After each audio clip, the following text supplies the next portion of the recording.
On October 2, 2019, at approximately 10 p.m. Eastern Time, Comedy Central aired the second episode of South Park's 23rd season. Within 72 hours, every trace of South Park vanished from the Chinese internet. Every clip on Bilibili, every discussion thread on Baidu Tieba, every mention on Weibo. A show that had been streaming to millions of Chinese viewers for over a decade was erased as if it had never existed at all. The deletion was not partial. It was not a single episode flagged for review. It was total. The entire series, all 22 prior seasons, every fan page, every subtitle file, every piece of merchandise listing, removed from the largest censorship apparatus ever constructed by a modern government. The show did not receive a warning. It did not receive a notice of violation. It simply ceased to exist in digital spaces controlled by the People's Republic of China.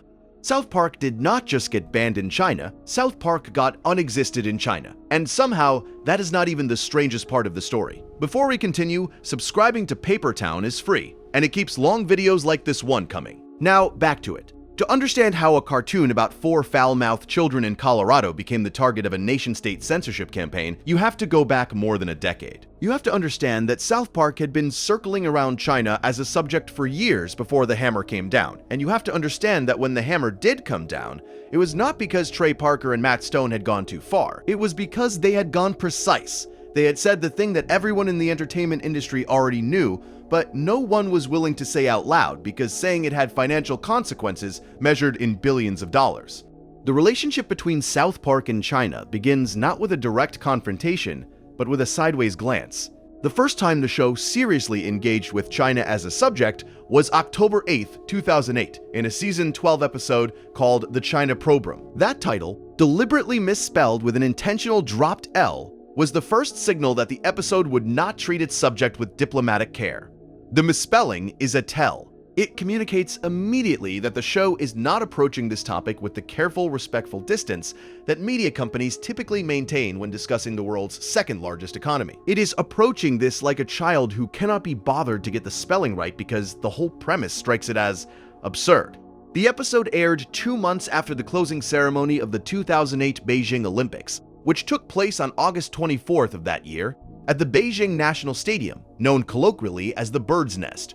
Those Olympics had generated enormous global conversation about China's rising influence, its authoritarian governance model, and its increasingly complex relationship with Western nations who simultaneously criticized its human rights record and courted its economic partnership. The opening ceremony alone, directed by filmmaker Zhang Yimou, had reportedly involved 15,000 performers in what was widely described as the most expensive and elaborate Olympic ceremony in history. With an estimated cost exceeding $100 million, the display of precision, coordination, and state-directed spectacle was designed to communicate something specific to the watching world. And different viewers received different messages from that communication. In the episode, Eric Cartman watches news coverage of the Olympics and arrives at a conclusion that is simultaneously absurd and uncomfortably recognizable. He concludes that what he is witnessing is not a celebration of athletic achievement, but a demonstration of military-grade discipline. The synchronized drummers are soldiers practicing coordination. The coordinated movements of thousands of performers are training exercises for mass mobilization. The sheer scale of human cooperation on display is proof that China possesses a population capable of being directed toward any goal its government chooses, including the invasion and conquest of the United States. He becomes consumed by paranoia. He cannot sleep. He watches news clips on repeat. He sees invasion plans in every image of Chinese organization. He recruits Butters to help him infiltrate what he believes is a Chinese espionage network operating on American soil. The espionage network turns out to be a PF, Cheng's restaurant in a suburban strip mall. Cartman dresses in a crude Chinese disguise that reveals his total ignorance of Chinese culture. He speaks in an exaggerated accent constructed from Hollywood stereotypes. He treats the fortune cookies as encrypted intelligence communications. He interprets the rotating menu as a coded message system. He approaches every Chinese-American customer and employee as a potential sleeper agent awaiting activation orders from Beijing.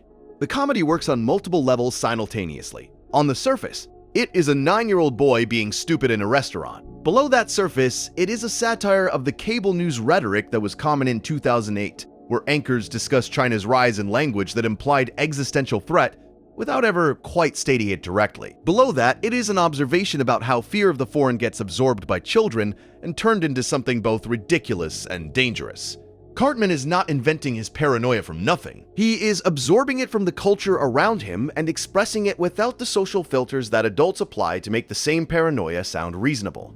The episode is doing something specific here that is easy to miss if you are watching casually. It is not satirizing China. It is satirizing American paranoia about China. Cartman is not the voice of reason uncovering a real conspiracy. He is the voice of xenophobia mistaking a chain restaurant for a geopolitical threat. The joke is on him. The joke is on the culture that produced him. The joke is on the media environment that can take a 9-year-old and fill him with enough fear about a country he has never visited that he genuinely believes a suburban restaurant is a front for military intelligence.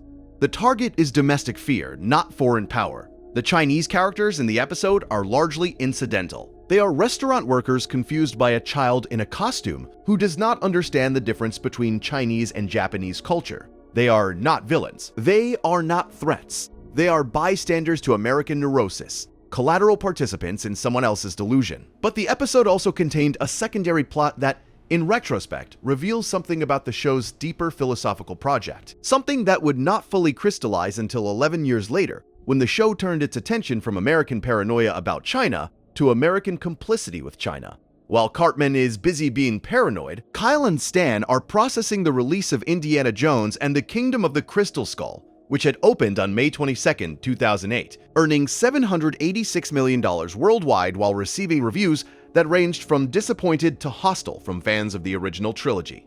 Their plotline involves watching their childhood hero being violated by his own creators. The metaphor the show uses is deliberately graphic and designed to provoke discomfort. George Lucas and Steven Spielberg are depicted committing acts of sexual assault against Indiana Jones while bystanders watch and do nothing. The bystanders discuss what they are witnessing. They acknowledge that it is happening. They express concern, but they do not intervene. They do not stop it. They do not call the police. They do not confront the perpetrators. They simply observe, express mild distress, and then go home and continue their lives. The sequence is played for dark comedy, but the argument beneath the comedy is serious.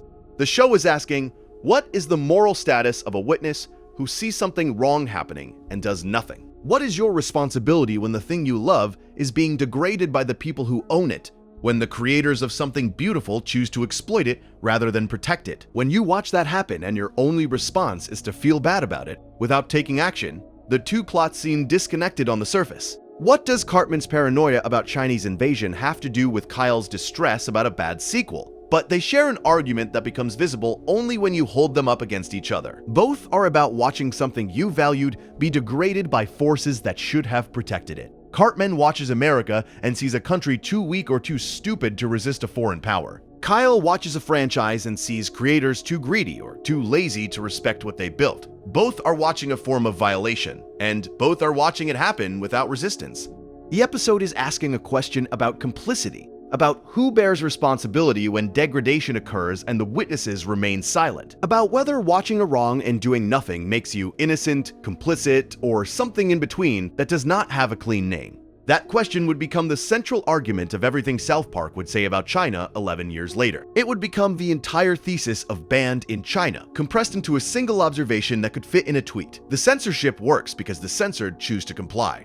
Between 2008 and 2019, South Park did not return to China as a primary subject in any significant way. The show had other targets, and those targets were numerous and demanding. Season 13 through Season 22 covered the Obama presidency and the Tea Party backlash, the rise of social media narcissism and online harassment, the 2016 election and the surreal aftermath of Trump's victory, school shootings treated with a mixture of rage and exhaustion, the opioid crisis devastating small-town America, Amazon's monopolistic labor practices, the vaping epidemic among teenagers, political correctness as both virtue and weapon, online outrage as entertainment, and dozens of other subjects that demanded satirical attention in the years they occurred.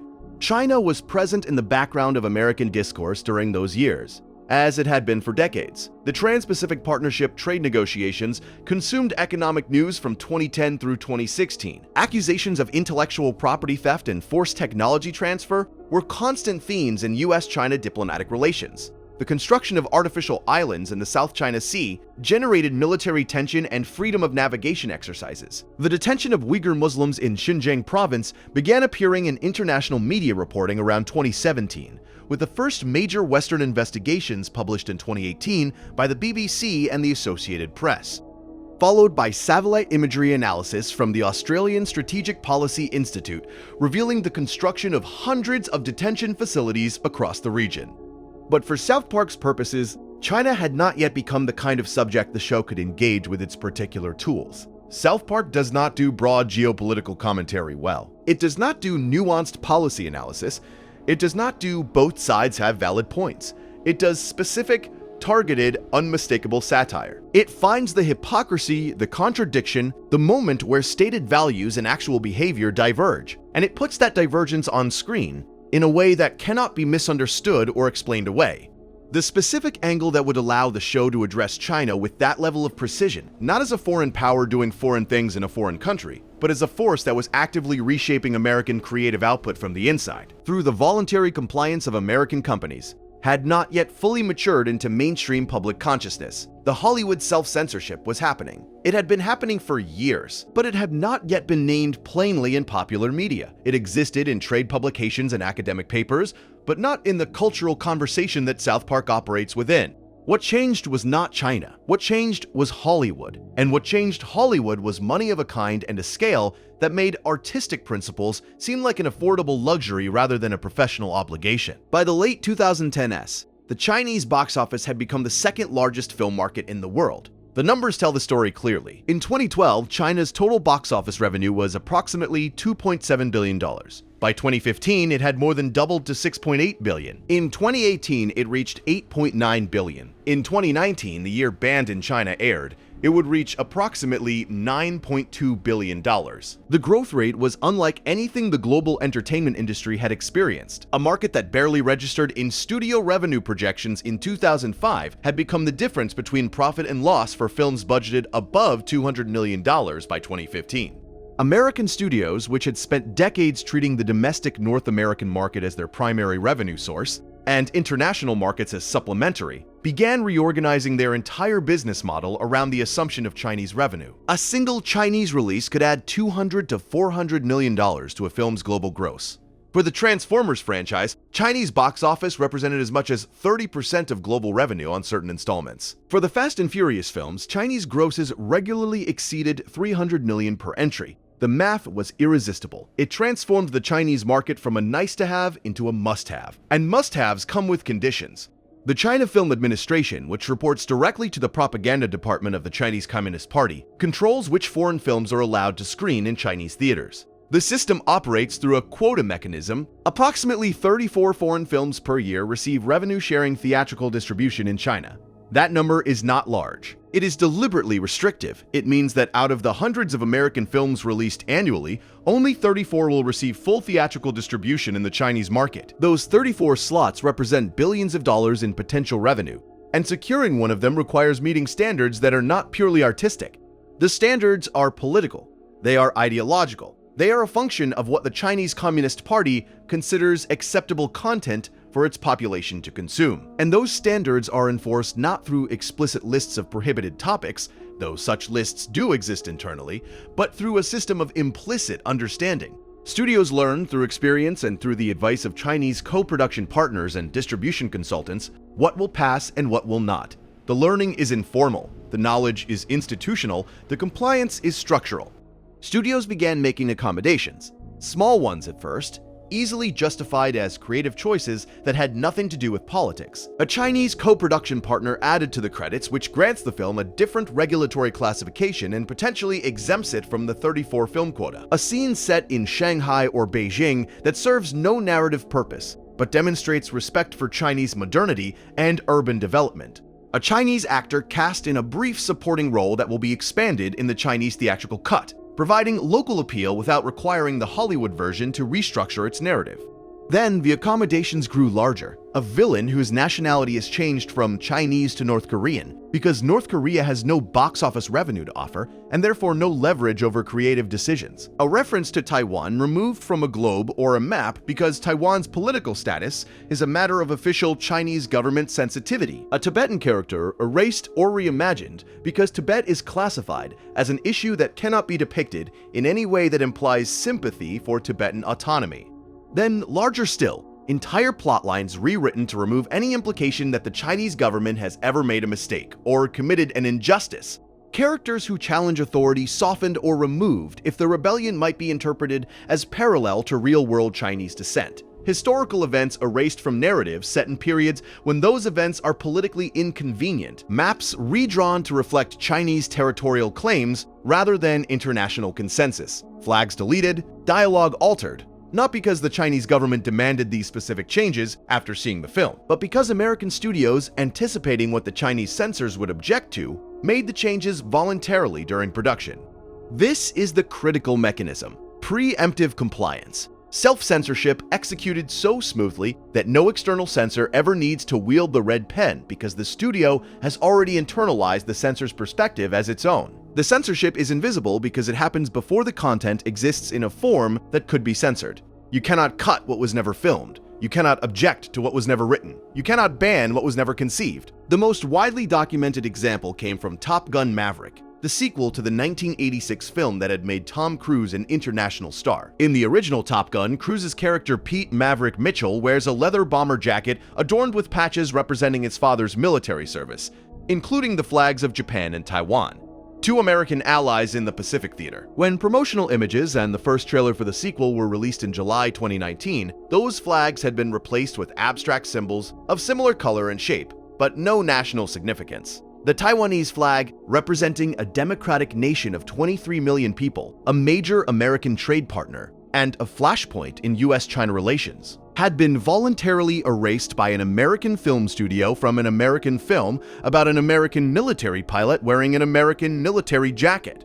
The studio making the decision was Paramount Pictures. The Chinese co-financier invested in the film's production was Tencent Holdings, one of China's largest technology companies with a market capitalization exceeding $500 billion. The flag removal was not publicly requested by the Chinese government. No official communication was cited, no regulation was referenced, anticipated, internalized, and executed without external prompting. Someone at Paramount, or someone at Tencent in communication with someone at Paramount, noted that the Taiwanese flag would be a problem for Chinese distribution, and the problem was solved before it became visible. The flag was eventually restored in the final theatrical release of Top Gun: Maverick when it opened in May 2022. Reports indicated that Tencent had withdrawn from its financing arrangement with Paramount during the film's extended production, removing the Chinese financial stake that had motivated the accommodation. Once the money was gone, the principal returned. The flag was restored. The implication was not subtle. Paramount would display Taiwan's flag if and only if no Chinese entity was paying them not to. Marvel Studios provided another extensively documented example. In the 2016 film Doctor Strange, directed by Scott Derrickson and starring Benedict Cumberbatch, the character of the Ancient One required a significant creative decision. In the original Marvel comics dating back to Strange Tales issue 110, published in July 1963, the Ancient One is depicted as a Tibetan man, an elderly mystic living in a monastery in the Himalayas who trains Stephen Strange in the magical arts. The character is explicitly Tibetan. His identity is tied to Tibetan Buddhism, Tibetan geography, and Tibetan spiritual tradition. In the 2016 film, the Ancient One is played by Tilda Swinton, a white British actress of Scottish descent. The character is described as Celtic rather than Tibetan. The Himalayan setting is retained, but the Tibetan cultural context is erased. The change was discussed publicly after the film's release, and the screenwriter, C. Robert Cargill, provided an unusually candid explanation in a 2016 interview. He described it as a no-win scenario, driven by the Chinese market. If the film depicted the Ancient One as Tibetan, China might ban the film because Tibet is classified as a politically sensitive topic. If the film changed the character to Chinese, critics might accuse the studio of stereotyping by replacing one Asian identity with another. The solution was to make the character European, Celtic, a nationality with zero geopolitical implications for any major film market. Cargill was explicit about the calculation. If you acknowledge that Tibet is a place and that he is Tibetan, you risk alienating 1 billion people. 1 billion people. That is a euphemism. It is not 1 billion individual Chinese citizens who would be personally offended by a Tibetan character in a superhero film. It is the Chinese government representing those citizens in a system where representation is not a choice, which would potentially deny the film access to those citizens' movie tickets. The billion people are not offended. They are used. Their market value is the leverage by which an authoritarian government shapes the creative output of a democracy.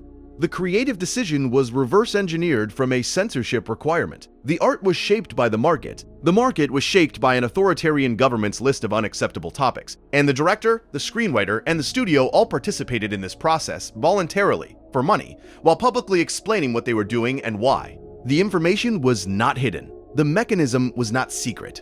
It was simply the way things were done. This is what South Park walked into in October 2019. Not a single incident requiring a single satirical response. Not a momentary controversy inviting a timely hot take. A systemic, industry-wide, years-long pattern of American entertainment companies voluntarily altering their creative output to satisfy the political requirements of an authoritarian government in exchange for market access. A pattern that was publicly documented, widely discussed in industry circles, and never plainly stated in mainstream entertainment media consumed by general audiences. The examples extended beyond just Top Gun and Doctor Strange. They formed a pattern so consistent that PN America, the literary and free speech organization, published a comprehensive report in September 2020 titled Made in Hollywood, censored by Beijing, that documented dozens of instances across the American film industry. The report cataloged specific films where content had been altered, characters changed, plotlines modified, or entire projects abandoned due to Chinese market considerations. The 2012 remake of Red Dawn, originally filmed with Chinese villains invading the United States, was altered in post-production to change the invaders to North Korean. The change required digital effects to modify flags, uniforms, and dialogue references throughout the finished film, a process that reportedly cost over $1 million and delayed the film's release by 2 years. The studio calculated that the cost of digitally replacing every Chinese reference was less than the revenue lost by being denied Chinese distribution. The math worked. The film was released with North Korean villains who made no geopolitical sense as a credible invading force, but who also did not threaten access to the Chinese box office.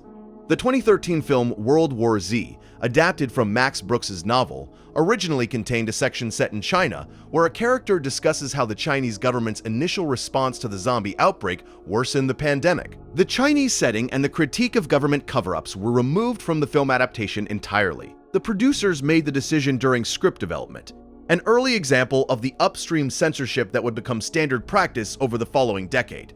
In 2018, the animated film Abominable, produced by DreamWorks Animation in partnership with Chinese company Pearl Studio, featured a map that included China's 9-dash line, a disputed territorial claim in the South China Sea that is rejected by international law but central to Chinese sovereignty assertions. The map appeared in a scene where a character traces her journey across China. The 9-dash line's inclusion meant that a children's animated film distributed globally was propagating a Chinese territorial claim disputed by Vietnam, the Philippines, Malaysia, Brunei, and Indonesia. The film was subsequently banned in Vietnam because of the map. Whether the 9-dash line's inclusion was a deliberate choice by the Chinese co-producer or an oversight by the American production team, the effect was identical. An American animated film became a vehicle for Chinese territorial propaganda distributed to children worldwide. This represents not merely self-censorship, the removal of content China objects to, but the inverse, the inclusion of content China desires in American creative products. The accommodation had evolved from subtraction, removing offensive material, to addition, inserting state-preferred material. This evolution marks a qualitative shift in the mechanism. Removing a flag is passive compliance. Including disputed territorial claims in a children's film is active participation. The difference between not offending China and actively serving Chinese government interests is the difference between avoiding trouble and collaborating with a propaganda objective. And by 2019, multiple American productions had crossed that line without apparent awareness that a line existed. The show did not need to invent a satirical premise. The premise existed. It was real. It was happening. It just needed someone willing to say it in a format that millions of ordinary viewers, not trade publication readers, not academic researchers, not policy analysts, would consume on a Wednesday night and discuss the next morning. Season 23 of South Park premiered on September 25, 2019, with an episode called Mexican Joker. That premiere introduced and extended a narrative status quo that had been building across Season 22. Randy Marsh, the boy's father, a character who has evolved over the show's run from a mild-mannered geologist into a figure of escalating mania and moral compromise, had moved his family out of their South Park home and onto a rural property that he converted into a marijuana cultivation operation. He called it Tegrity Farms. The name was itself a phonetic joke. Say it aloud. Tegrity. Integrity. The distance between those two words, one real, one invented, is exactly the distance between what Randy claims his enterprise represents and what it actually is. Randy sells marijuana. He calls it providing wellness to the community. He wraps his profit motive in the language of values. He talks about authenticity and getting back to the land and offering something real in a world of artifice. And every time he talks about integrity, the show reminds you that he cannot even spell it correctly.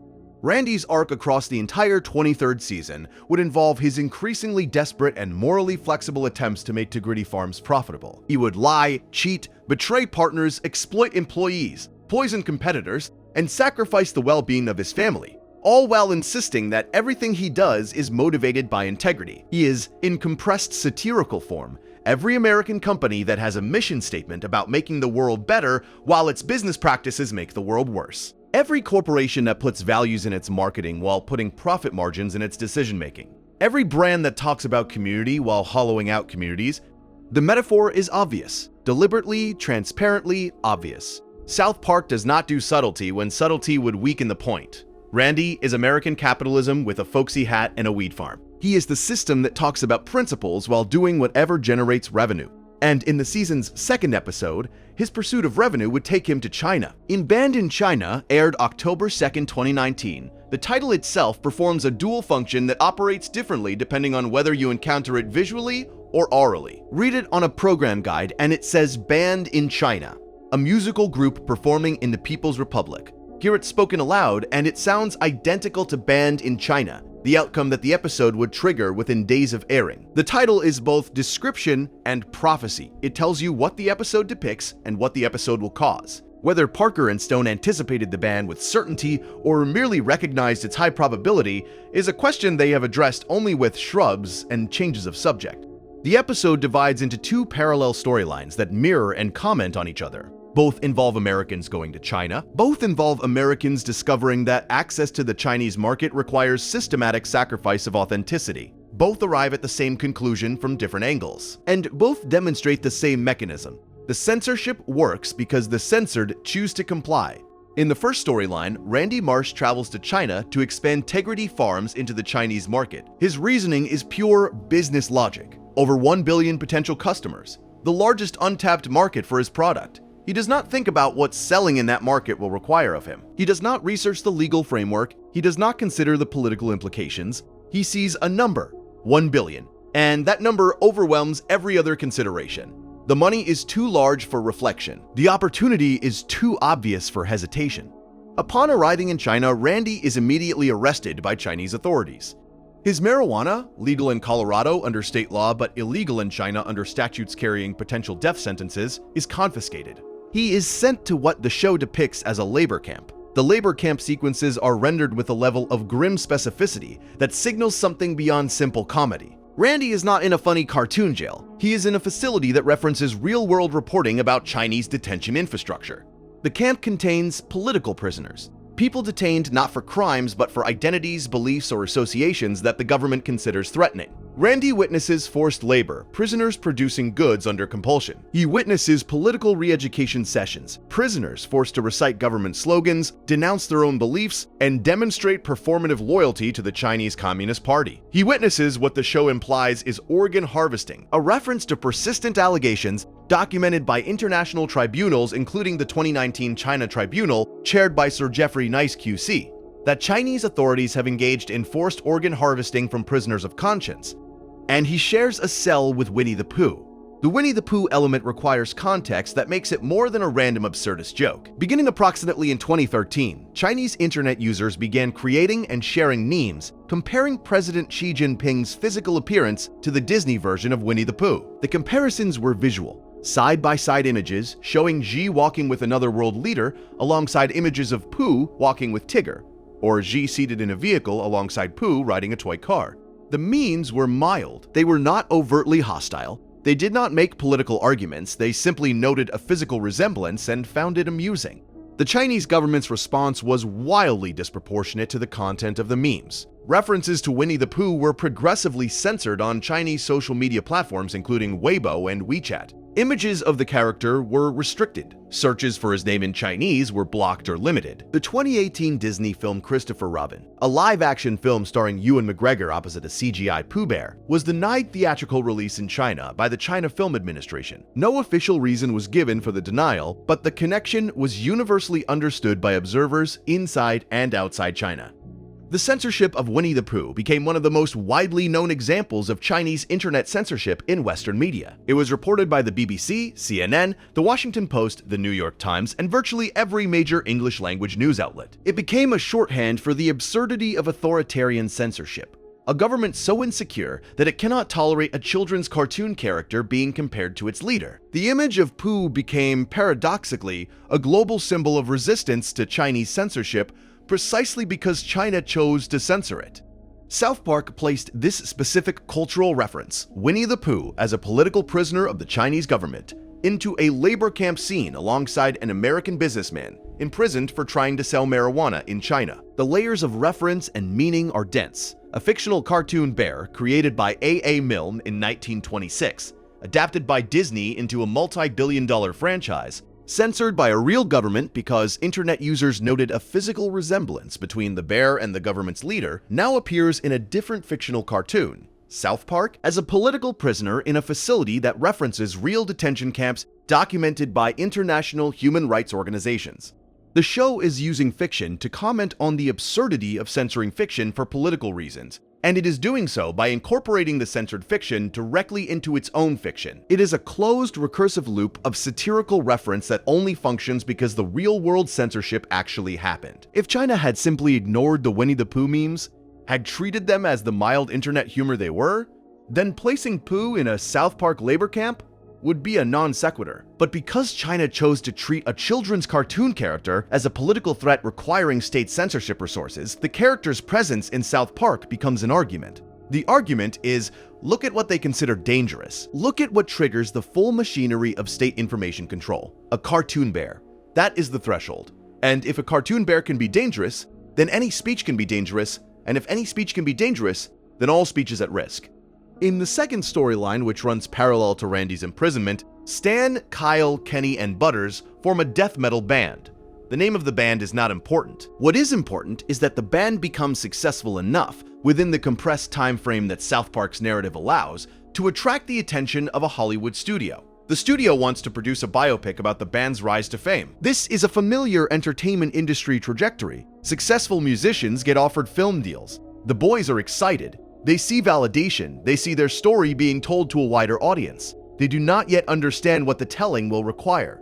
The studio assigns them a development team consisting of executives whose job is to make the biopic commercially viable in all territories. And the development process, as the episode depicts it, is not a process of collaboration or creative enhancement. It is a process of systematic dismantling. Each meeting removes something. Each round of notes subtracts. Each draft gets smaller, safer, more generic. The studio executives explain the removals with calm professionalism. There is no malice in their delivery. They are not cackling villains twirling metaphorical mustaches. They are business people doing their jobs. And their job is to make the product acceptable to the Chinese market, because the Chinese market represents a significant portion of the projected revenue, and without it, the project does not meet the threshold for green light approval. They explain that references to the Dalai Lama must be removed. The Dalai Lama, who has lived in exile in Dharamsala, India since fleeing Tibet in 1959, is considered by the Chinese government to be a dangerous separatist. Any media that references him in a positive or even neutral context risks being denied Chinese distribution. So the reference is cut. They explain that depictions of homosexuality must be removed. Chinese censorship guidelines, tightened repeatedly through the 2010s, restrict LGBTQ content in media distributed within China. The National Radio and Television Administration issued guidelines in 2016 explicitly prohibiting depictions of abnormal sexual behaviors, including homosexuality in broadcast content, so any LGBTQ elements in the biopic are cut.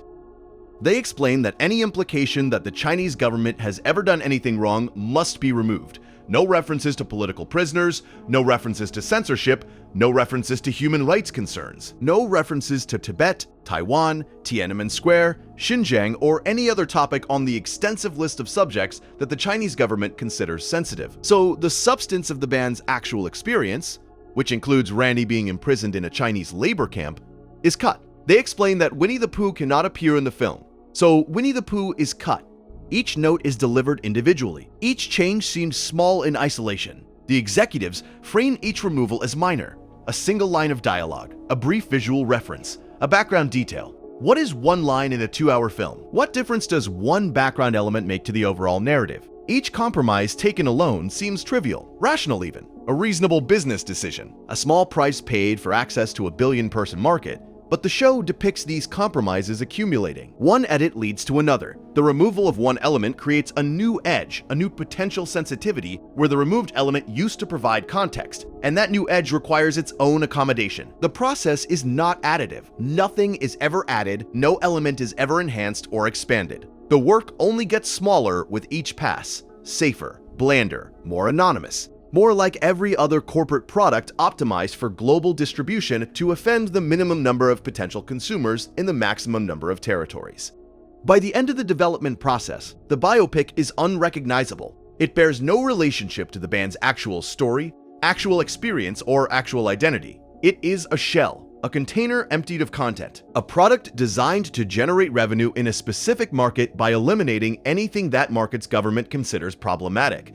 And what the government considers problematic turns out to be essentially everything interesting, everything specific, everything true about the story being told.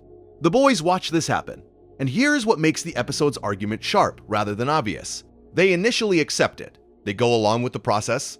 They nod at each note. They agree to each revision. They make the same calculation that Disney makes when removing a flag, that Marvel makes when changing a Tibetan character to Celtic, that every studio makes when it greenlights a project with one eye on the Chinese censorship guidelines. The money is worth the compromise. Access to the market justifies the loss of authenticity. This is just business.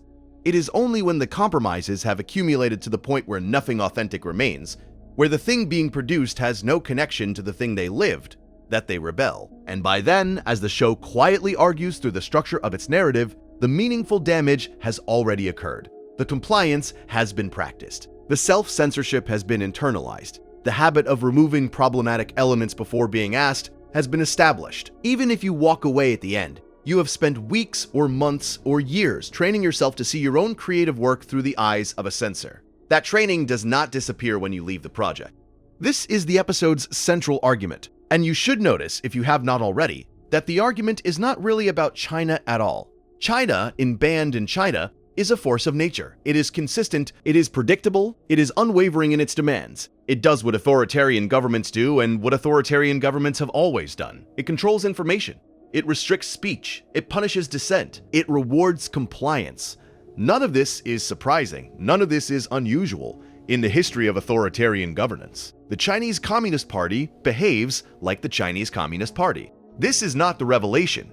The revelation, the thing the episode actually argues, the thing that got the show banned, is about the American companies that choose to comply. The moral weight of the episode falls entirely on the Hollywood executives in the room with the boys, on the professionals who calmly explain which elements must be removed and why, who do not express discomfort, who do not apologize for the requirements, who do not acknowledge that what they are doing is a form of censorship imposed on artists by a foreign government, who treat it as routine, as standard procedure, as simply part of the development process, no more unusual or objectionable than a note about running time or casting preferences.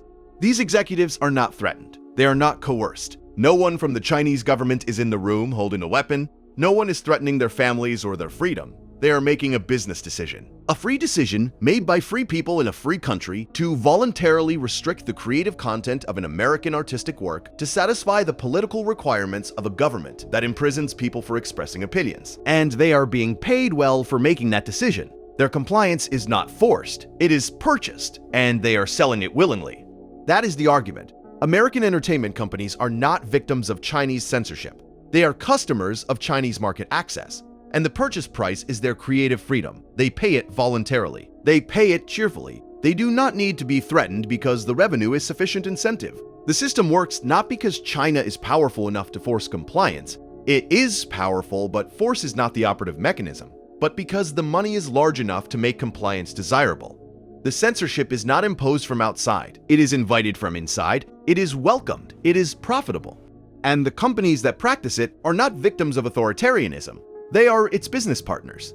They are collaborators in the technical historical meaning of that word, parties who work with a hostile power because cooperation serves their interests, regardless of the broader consequences of that cooperation for the values they publicly claim to represent.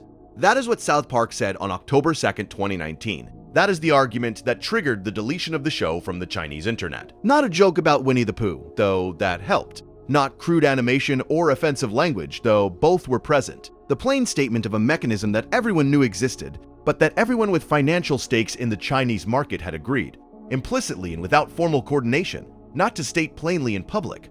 The response from China was swift, total, and revealing in what it revealed about the accuracy of the show's critique. Within hours of the episode becoming available on American streaming platforms and through international social media, clips began circulating on Weibo, China's equivalent of Twitter. Chinese viewers who accessed the episode through VPN services or international streaming platforms shared screenshots, subtitled clips, and commentary. The response among Chinese viewers was mixed. Some found the episode funny, some found it offensive, some found it both. The diversity of individual responses did not matter. The state response was uniform.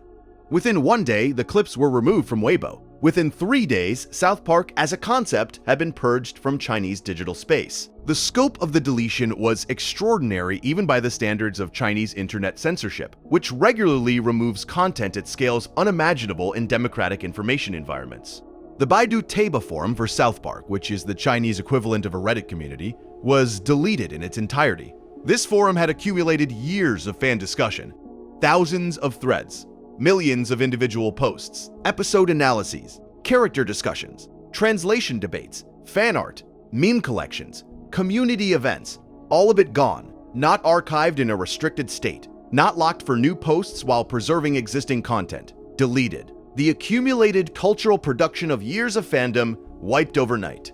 Searches for South Park on Bilibili returned 0 results. Bilibili is China's largest streaming platform for animation and imported media content. It hosts both officially licensed content and user-generated content, including reviews, commentary, and fan productions. South Park had a significant presence on Bilibili prior to October 2019. All of that presence disappeared. Not just official uploads, not just full episodes. Every clip, every compilation, every reaction video, every commentary, every piece of content that referenced South Park in any way. The show's official streaming pages on Youku and Sohu Video, which had hosted licensed streams of the series for Chinese audiences, were taken down. These were legitimate business arrangements. Viacom, South Park's corporate parent, had licensing agreements with these platforms. Those agreements were generating revenue for both parties. They were terminated overnight without negotiation or notice. The commercial relationship simply ceased. Even fan subtitled uploads, which existed in the gray area of Chinese internet culture, technically unauthorized but widely tolerated by both rights holders and platforms as a form of organic audience development, were targeted. Subtitle groups that had spent years translating South Park episodes into Mandarin saw their archives deleted. Not just the banned in China subtitle, all of their South Park work, years of labor by volunteers who loved the show and wanted to share it with Chinese audiences who could not access official English language streams, all erased. The deletion was not announced. No official statement was issued by the China Film Administration, the National Radio and Television Administration, the Cyberspace Administration of China, or any other regulatory body. No specific law or regulation was cited as the basis for the removal. No notice was sent to Viacom or to Parker & Stone. The machinery of Chinese internet censorship does not explain itself. It does not issue justifications. It does not engage in debate. It acts. And the act is its own communication. The message conveyed by deleting something from the internet without explanation is, we do not need to explain. The power to delete is the explanation. The capacity to erase is the justification. Trey Parker and Matt Stone's response arrived on October 7th, 2019, 5 days after the episode's initial broadcast. They released a statement through the show's official Twitter account. The statement was formatted in the style of a corporate apology. It adopted the linguistic conventions of the kind of carefully calibrated public statements that corporations release when they have damaged a relationship with a powerful entity and need to signal deference in order to restore business as usual.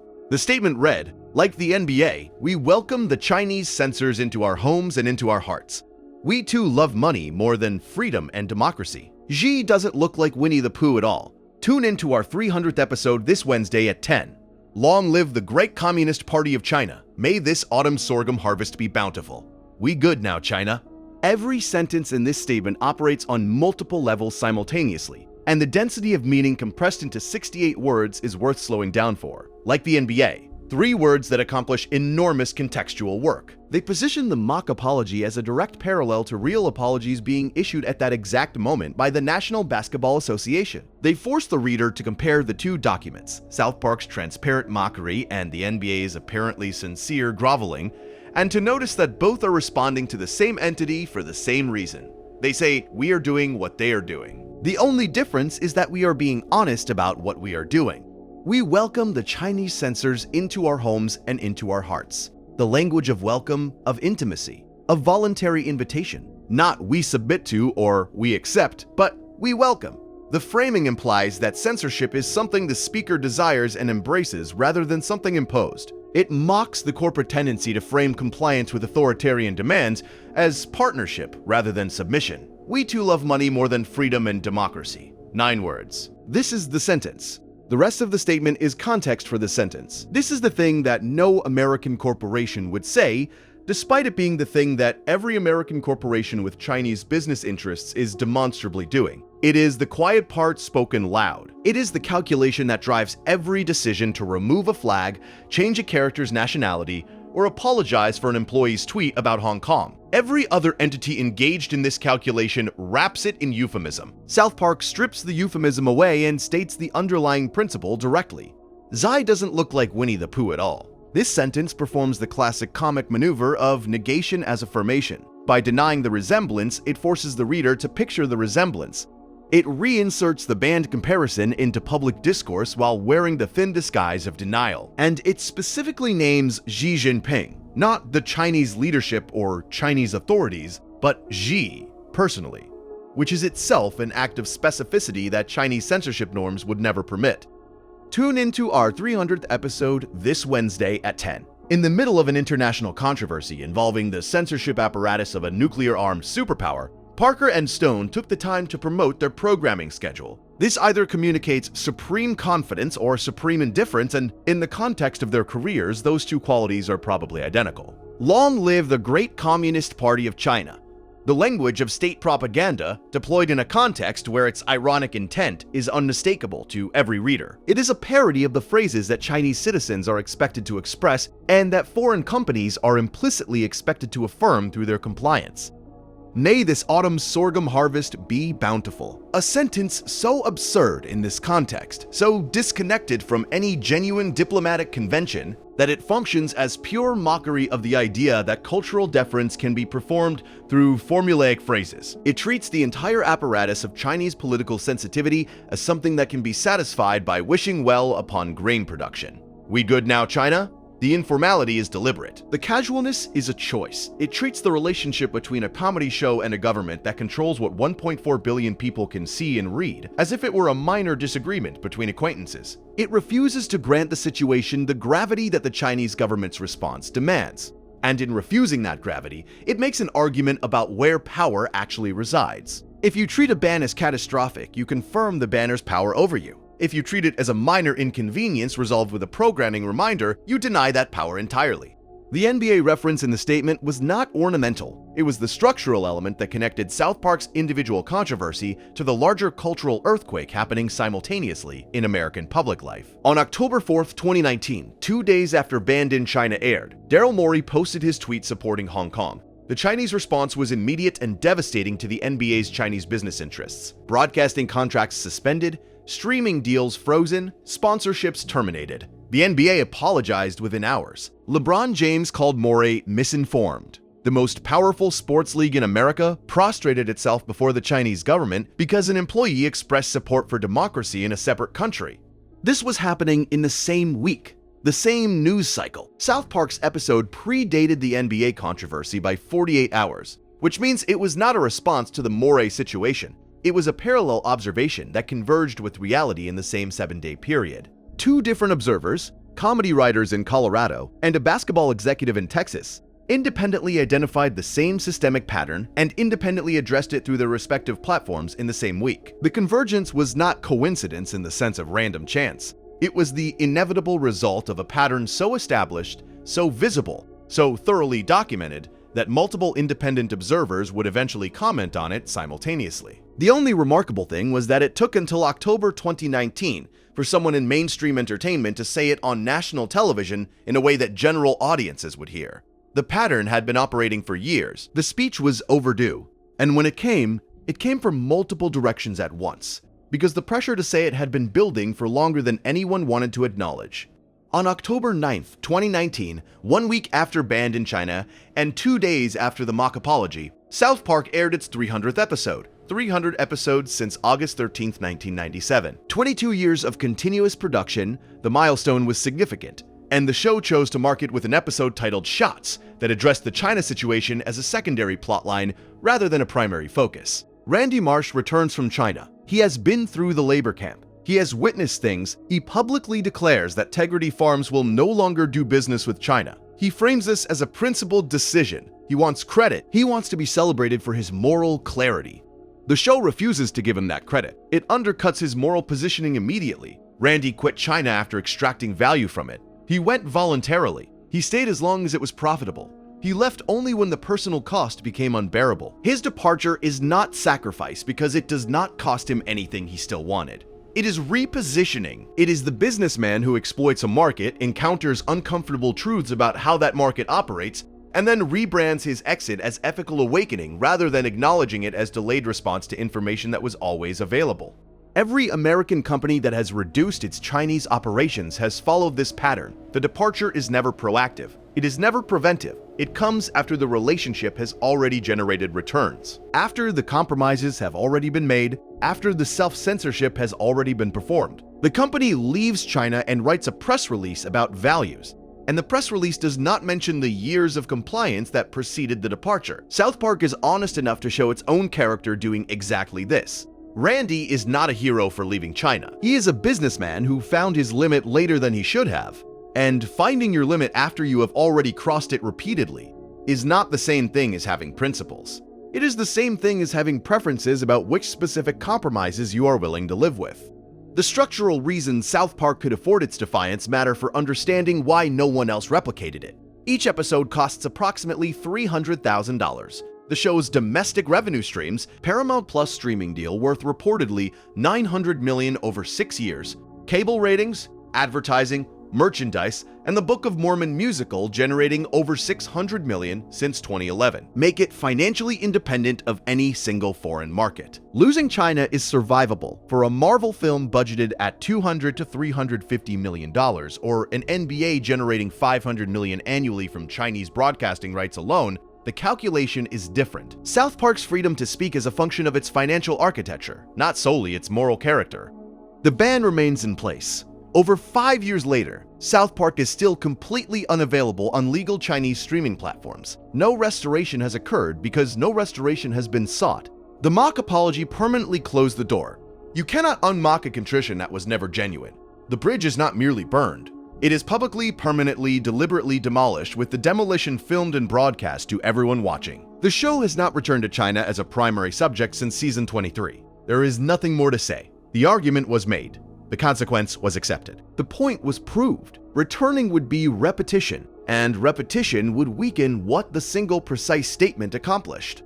But the pattern continues. American companies continue accommodating Chinese censorship requirements, though the methods have grown more sophisticated and moved further upstream in the production process. Stories that might offend are simply never conceived. Scripts that might be problematic are never written. The censorship has become invisible because it operates before content exists.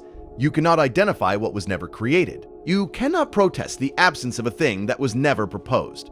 South Park named this system once, clearly, permanently. It cannot name it again without diminishing what it accomplished the first time. The show did what satire can do, and exactly what satire cannot.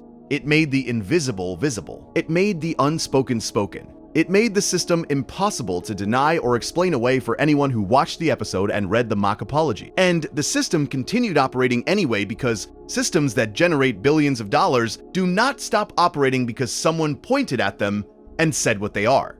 But they do, perhaps, operate with slightly less comfort, with slightly less conviction that what they are doing is normal, necessary, and without alternative. Because now there is an alternative on the record, a 22-minute animated episode that said no, accepted the consequences, and continued existing without the Chinese market's permission or revenue. A proof of concept for refusal. Small, specific, not replicable at every scale, but real and documented and permanent. The Chinese government can delete South Park from China. It cannot delete the fact that South Park exists, that Banned in China was made, that the mock apology was published, and that the show continues to air new episodes every year without Chinese distribution revenue and without apparent damage to its creative output, audience size, or cultural relevance. If everyone already knows, and no one will say it, and saying it gets you erased, and being erased proves you were right, then what is the point of the erasure? What is being protected? From whom? At what cost? And for how long? The show does not answer those questions. It never answers. It asks, it names, it points. It refuses to look away, and then it makes another episode about something else entirely, because the naming was the work, and the work is done and the next subject is already demanding attention. The ban persists. The show persists. Somewhere between those two facts, between the deletion and the defiance, between what was erased and what remains, there is a question about the relationship between speech and power that has no comfortable resolution. The Chinese government proved that it can silence a voice within its borders. South Park proved that being silenced within those borders does not equate to being silenced everywhere else. Both proved their respective points simultaneously. Both continue to hold those positions without resolution. And that is where it stays, not resolved, not completed, not wrapped up with a lesson, just persistent.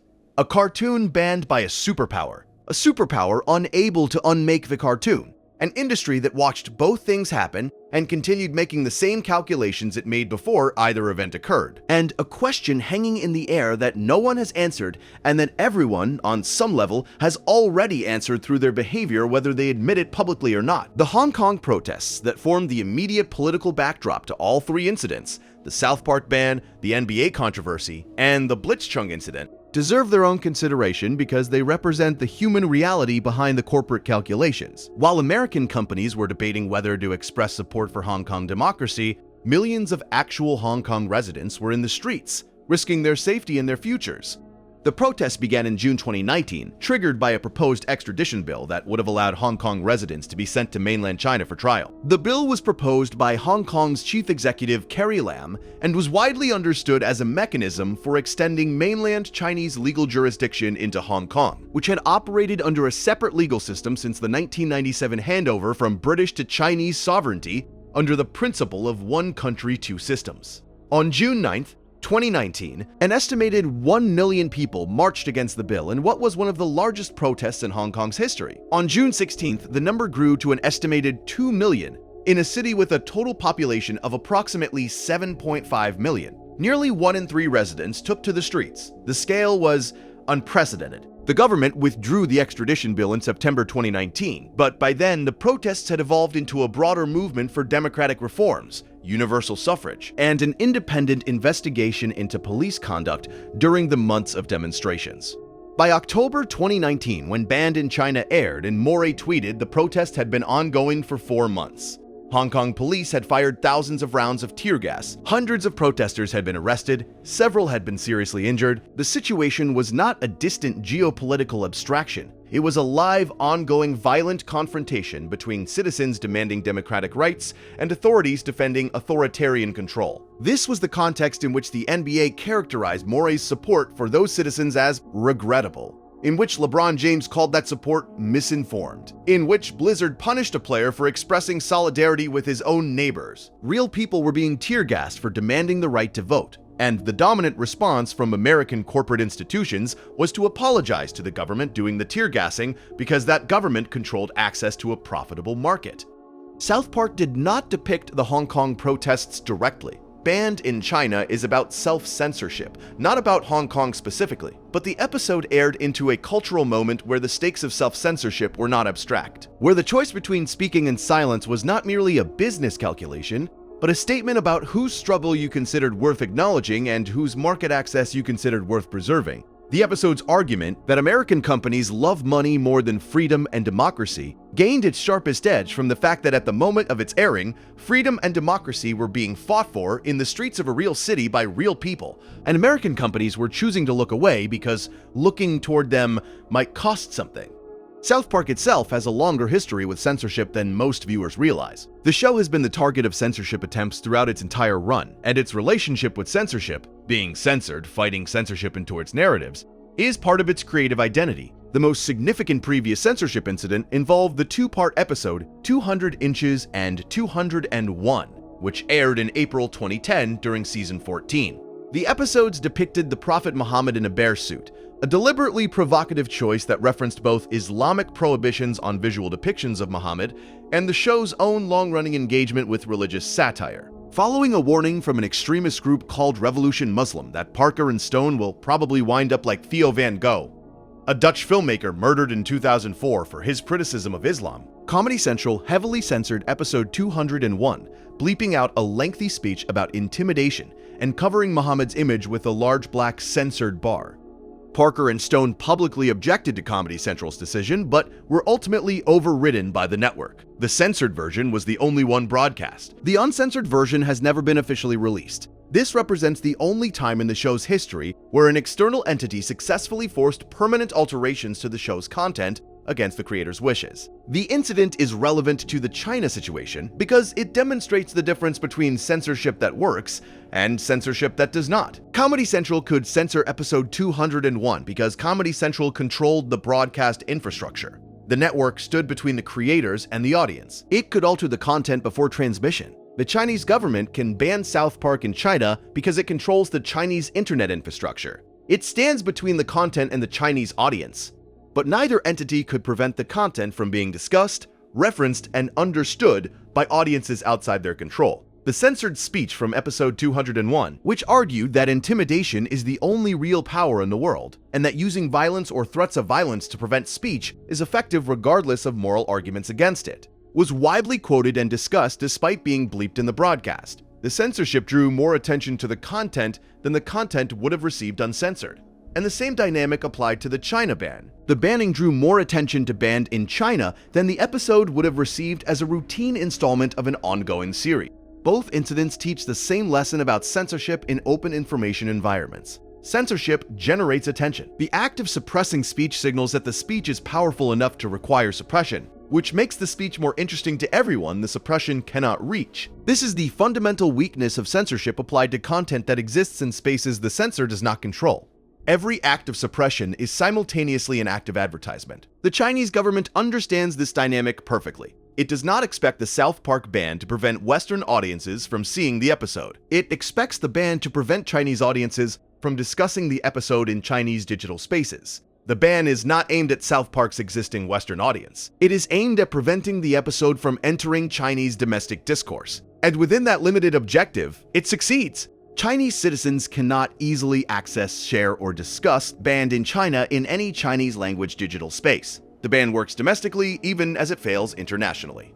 This phenomenon has been called the Streisand effect, named after an incident in 2003 where Barbra Streisand's attempt to suppress photographs of her Malibu home resulted in those photographs being viewed by millions who would never otherwise have seen them. The act of suppression drew attention to the suppressed material. South Park itself satirized this dynamic in the season 9 episode The Hobbit, and the principle applies directly to the China ban. Before October 2019, Banned in China would have been received as a strong episode of an ongoing series. Critics would have reviewed it favorably. Fans would have discussed it for a week and then moved on to the next episode. It would have been remembered as a highlight of season 23, but not as a cultural event. The ban transformed it from a single episode into a flashpoint, a symbol, and a permanent reference point in discussions about free speech and corporate cowardice. The ban made the episode immortal in a way that mere quality never could have. Consider the numbers. South Park's regular audience in 2019 was approximately 1.5 to 2 million viewers per first-run episode, a significant number, but far below the show's peak ratings of over 5 million in earlier seasons.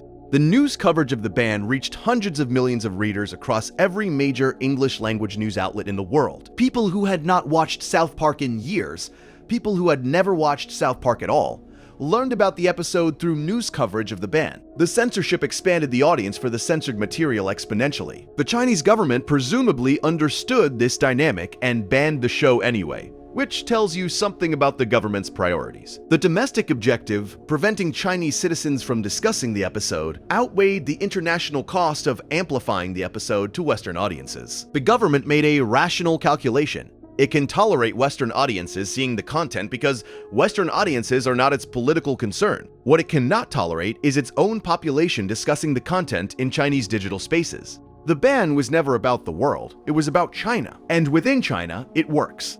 The production timeline of South Park makes the China situation even more remarkable when you consider what it reveals about the creative architecture that enabled it. Parker and Stone have maintained since the show's earliest seasons that each episode is produced in approximately 6 days. This timeline was documented definitively in the 2011 Comedy Central documentary 6 Days to Air, directed by Arthur Bradford, which followed the production of the season 15 premiere. The process works like this. On Thursday of each production week, the writing staff meets for a table read, where the episode concept is pitched, discussed, and shaped into a workable script. On Friday, voice recording occurs, with Parker performing the majority of male characters, Cartman, Stan, Randy, Butters, and dozens of others, while other cast members handle supporting roles. Saturday through Tuesday, the animation team uses Maya software and the show's proprietary workflow to produce the finished animation. Wednesday morning, sometimes only hours before broadcast, the completed episode is delivered to Comedy Central for that evening's airing.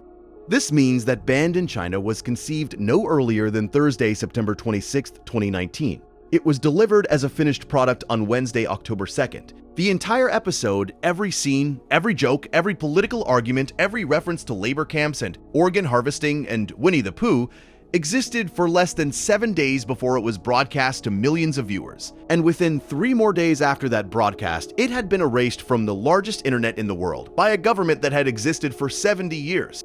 The speed of the production cycle matters because it reveals something fundamental about the show's relationship to the kind of institutional censorship it was critiquing. Most entertainment products require months or years of development. A Marvel film spends 3 to 5 years moving from initial concept to theatrical release. During that time, lawyers review the script, international distribution teams flag potential problems, standards and practices departments request changes. Market research groups assess audience sensitivities. Chinese distribution consultants advise on content that might limit box office potential in the Chinese market. By the time a Marvel film reaches the public, dozens of risk-averse professionals have reviewed every scene, every line of dialogue, every background image for potential problems. South Park's 6-day production cycle eliminates that entire smoothing infrastructure. There is no time for a China sensitivity review because there is no time for any review. The episode goes from Parker's imagination to the television screen in less than a week, with no institutional filter between the creative impulse and the broadcast product. No lawyer reviews the script for diplomatic incidents because the script does not exist as a stable document long enough for a lawyer to read it. No international distribution team flags the Winnie the Pooh scene because the scene did not exist on Monday and it was on television by Wednesday night. This is not merely a scheduling quirk, it is a creative philosophy expressed as production method. The show's architecture is deliberately designed to prevent the kind of pre-production self-censorship that Banned in China critiques in others. By making the production cycle shorter than any institutional review process could accommodate, the show ensures that no voice other than Parker and Stone's has meaningful creative authority over the final product. The show cannot self-censor for China because there is physically no point in the production timeline where a China sensitivity review could be inserted. Compare this to how a Disney film handles the same question. When Disney's live-action Mulan was in development, reports indicated that the production consulted extensively with Chinese cultural advisors and government liaisons over a period of years. When the film was released in 2020, it included a special acknowledgement in its credits thanking several Chinese government entities in Xinjiang province, the same province where Uyghur detention camps were located. The production had filmed sequences in Xinjiang. The credits thanked the Turpan Municipal Bureau of Public Security, a public security bureau in a region where public security forces were directly involved in the administration of detention facilities. This detail was identified by journalists after the film's release and generated significant international criticism. The timeline for that controversy, years of production during which extensive consultation with Chinese government entities occurred, followed by a theatrical release in September 2020, followed by public identification of the problematic credits, followed by corporate silence and no acknowledgement from Disney. The slow production cycle created opportunities for Chinese government influence at every stage. The fast news cycle of post-release scrutiny could not undo what had already been built into the film over years of development. South Park's method makes this kind of extended influence structurally impossible. You cannot consult with Chinese government advisors on a script that will not exist until next Thursday. You cannot seek approval from a censorship bureau for a scene that will be animated over the weekend and broadcast before anyone has time to object. The architecture is the freedom. The speed is the independence. The production method is the political statement expressed not in dialogue, but in infrastructure. Whether this represents moral courage or structural convenience is a question Parker and Stone have never directly addressed, and probably never will. They built the 6-day production method in 1997, decades before the China censorship issue became a prominent cultural concern. They built it because they wanted creative autonomy and because they found the standard television development process artistically deadening. The fact that this method also makes them immune to Chinese market pressure is a consequence rather than a motivation, a happy accident of architectural choices made for entirely different reasons decades before the specific circumstances in which those choices would prove most consequential. But the accident is real, and it demonstrates the principle that the show argues through its China critique. Freedom to speak is primarily a structural condition, not a moral one. It is not that Disney executives are personally more cowardly than Parker and Stone. It is that Disney's production infrastructure creates conditions under which self-censorship becomes practically inevitable regardless of individual courage. When a project costs $200 million and requires years of development and involves hundreds of stakeholders, the opportunities for caution to override boldness are infinite. Caution does not need to win every debate. It only needs to win one at any point in a multi-year process, and the problematic content is removed. South Park's method eliminates those opportunities by compressing the timeline below the threshold at which caution can operate. There is no time for debate because there is no time for anyone other than Parker and Stone to have an opinion that matters. The show is censorship-proof not because its creators are braver than other creators, but because its production method does not provide censorship a surface to grip. There is nothing to catch, nothing to review, only a finished product that already exists in the public record before any objecting party has time to formulate their objection.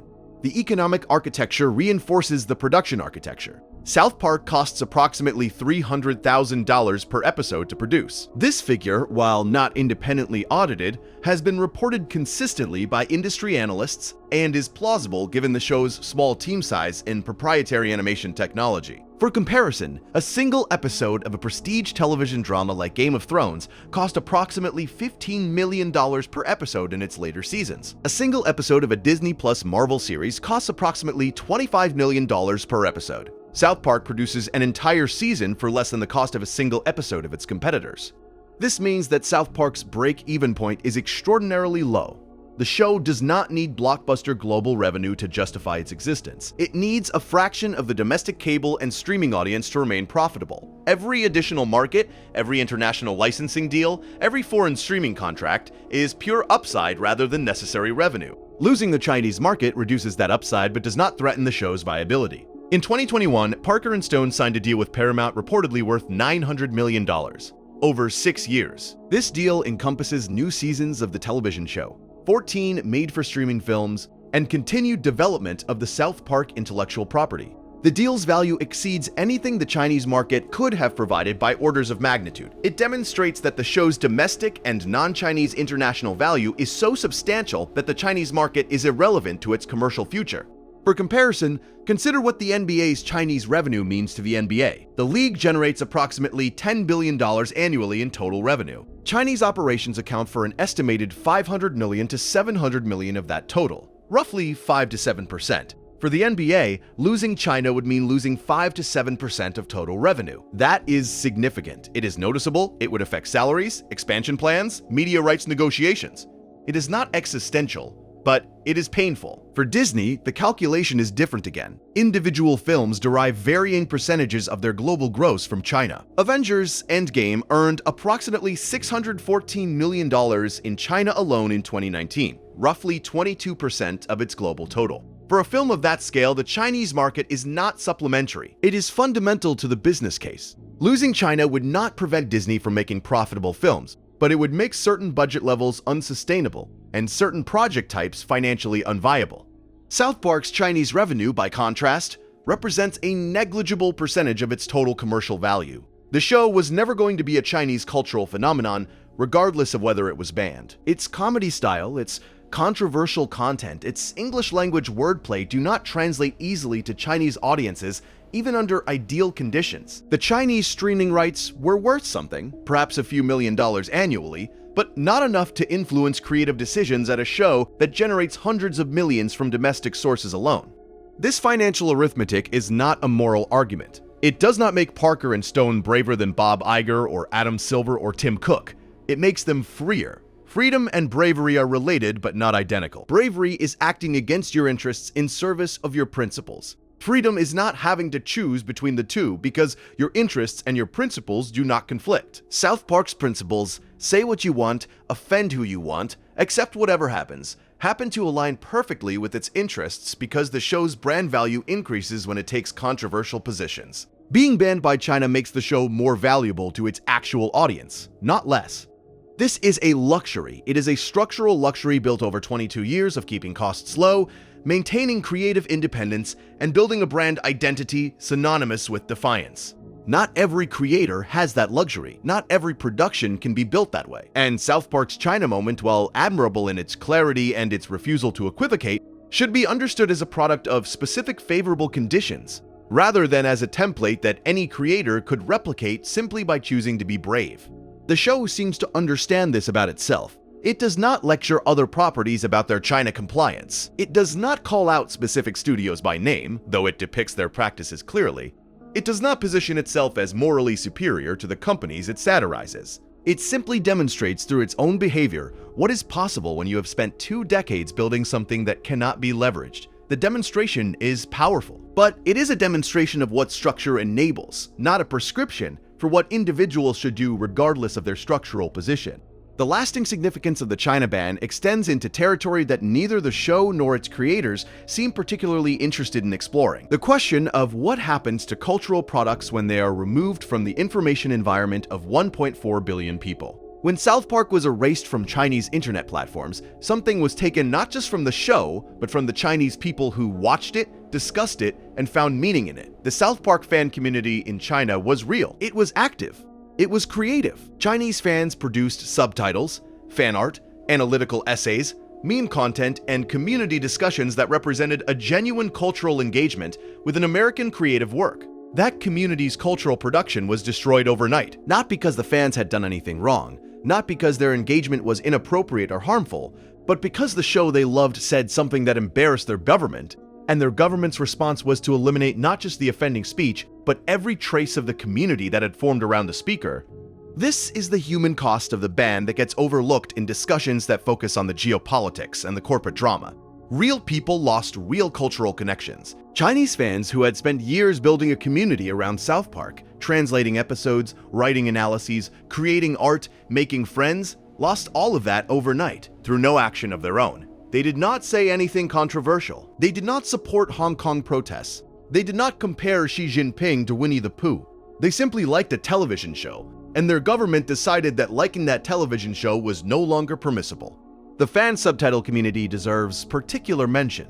Translating South Park into Mandarin is extraordinarily difficult. The show relies heavily on wordplay, cultural references specific to American life, and layered irony that does not translate directly between languages. Chinese subtitle groups developed specialized techniques for handling these challenges. Footnotes explaining cultural context, creative transliteration that preserved the rhythm of jokes, collaborative wikis documenting references that required explanation for Chinese audiences. This was skilled cultural work, labor-intensive, intellectually demanding, and done voluntarily out of love for the material. All of it was destroyed. The subtitle archives were removed from hosting platforms. The collaborative documents were deleted from cloud services. Years of accumulated knowledge about how to bridge the cultural gap between a Colorado comedy and a Chinese audience, knowledge that existed nowhere else, that could not be reconstructed from other sources, was gone. Not because it was dangerous in itself, but because it was connected to something that had been declared dangerous. Guilt by association extended from a television show to the people who translated it. This is what total erasure means in practice. It does not just remove the offending content, it removes the entire ecosystem that formed around it. The discussions, the friendships, the creative works inspired by it, the communities built through shared appreciation of it. All of it collateral damage in a dispute that the community members themselves had no part in creating and no power to resolve. South Park cannot undo this damage. Parker and Stone cannot restore what was taken from Chinese fans. They probably do not think about it very much. Their focus is on their own creative output, their own audience and markets where they remain available, their own artistic project. The Chinese fan community's loss is real but invisible from Colorado. It exists in a space that the show's creators cannot see and cannot affect. But it matters for understanding what censorship actually costs. The public conversation about the South Park China ban tends to focus on the show itself, its defiance, its mock apology, its continued success. These are the visible elements. The invisible element is the absence, the empty space where a community used to exist, the conversations that are no longer happening, the translations that are no longer being made, the cultural bridge that has been permanently demolished between a creative work and a significant portion of its potential global audience. That absence is the real cost of the ban, not to South Park, which continues thriving, but to the people who are no longer allowed to access it, who are no longer allowed to discuss it, who are no longer allowed to translate it, analyze it, or build community around it. Those people exist. Their loss is real. And it is ongoing. Every new episode of South Park that airs is an episode that Chinese fans cannot legally watch, cannot publicly discuss, and cannot collaboratively translate without risking the same kind of erasure that destroyed their community in October 2019. The connection between South Park's ban and the NBA controversy deserves significantly more attention than a passing reference because the two events illuminate each other in ways that neither illuminates alone. They are not separate incidents that happen to occur in the same week. They are the same phenomenon expressed through different industries at the same historical moment. And the contrast between how each entity responded to that phenomenon reveals everything about the relationship between financial exposure and moral flexibility. Daryl Morey was not a random basketball executive expressing a random political opinion. He was the general manager of the Houston Rockets, a team with uniquely deep ties to China. Yao Ming, the 7'6" Chinese center who played for the Rockets from 2002 to 2011, had almost single-handedly created the NBA's Chinese audience. During Yao's playing years, NBA viewership in China grew from modest to massive. The Rockets became the most watched team in China by an enormous margin. Chinese fans adopted the Rockets as their team because of Yao, and that loyalty persisted long after his retirement. By 2019, Yao Ming had become president of the Chinese Basketball Association, the governing body for professional basketball in China. His institutional position made the Rockets' relationship with China not merely commercial but personal, organizational, and historically deep. When Morey tweeted about Hong Kong, he was not just a basketball executive speaking on social media. He was a representative of the specific NBA franchise most connected to the Chinese basketball establishment, the specific franchise whose relationship with China was older, deeper, and more significant than any other team's. The tweet itself was 7 words and an image: "Fight for freedom, stand with Hong Kong," posted on October 4th, 2019. Deleted within hours reportedly after communication from the NBA League office. But the internet had already captured it. Screenshots circulated. Chinese social media amplified it. And the response from Chinese institutions was immediate, coordinated, and designed to inflict maximum economic pain, not just on Morey, but on the entire organization he represented and the entire league that employed him. The Chinese Basketball Association, under Yao Ming's leadership, announced the suspension of all cooperation with the Rockets. CCTV, the state-controlled television network that held exclusive broadcast rights for NBA games in China, announced it would no longer air Rockets games. Tencent, which had signed a deal worth approximately $1.5 billion in July 2019, just 3 months before the tweet, for exclusive digital streaming rights to the NBA in China over 5 years, suspended all Rockets content from its platform. Chinese sponsors began terminating contracts. Li Ning, the Chinese sportswear company, suspended its relationship with the Rockets. Anta Sports, another major Chinese athletic brand, pulled sponsorship deals. Shanghai Pudong Development Bank credit card, which had a Rockets-branded product, suspended the partnership. The financial machinery was swift and comprehensive.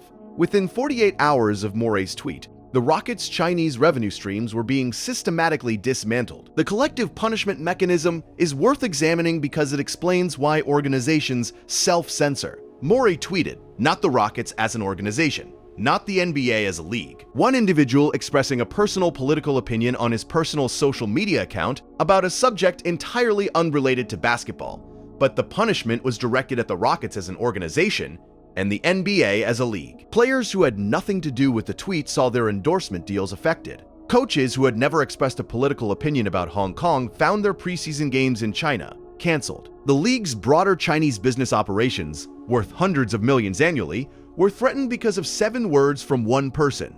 The logic of collective punishment is the logic of deterrence. If the punishment for one employee's speech falls on the entire organization, then the organization has an overwhelming incentive to prevent any employee from speaking. The organization will impose speech restrictions internally, monitoring employee social media, issuing guidelines about permissible topics, creating a culture of silence around sensitive subjects. The Chinese government does not need to censor each individual speaker.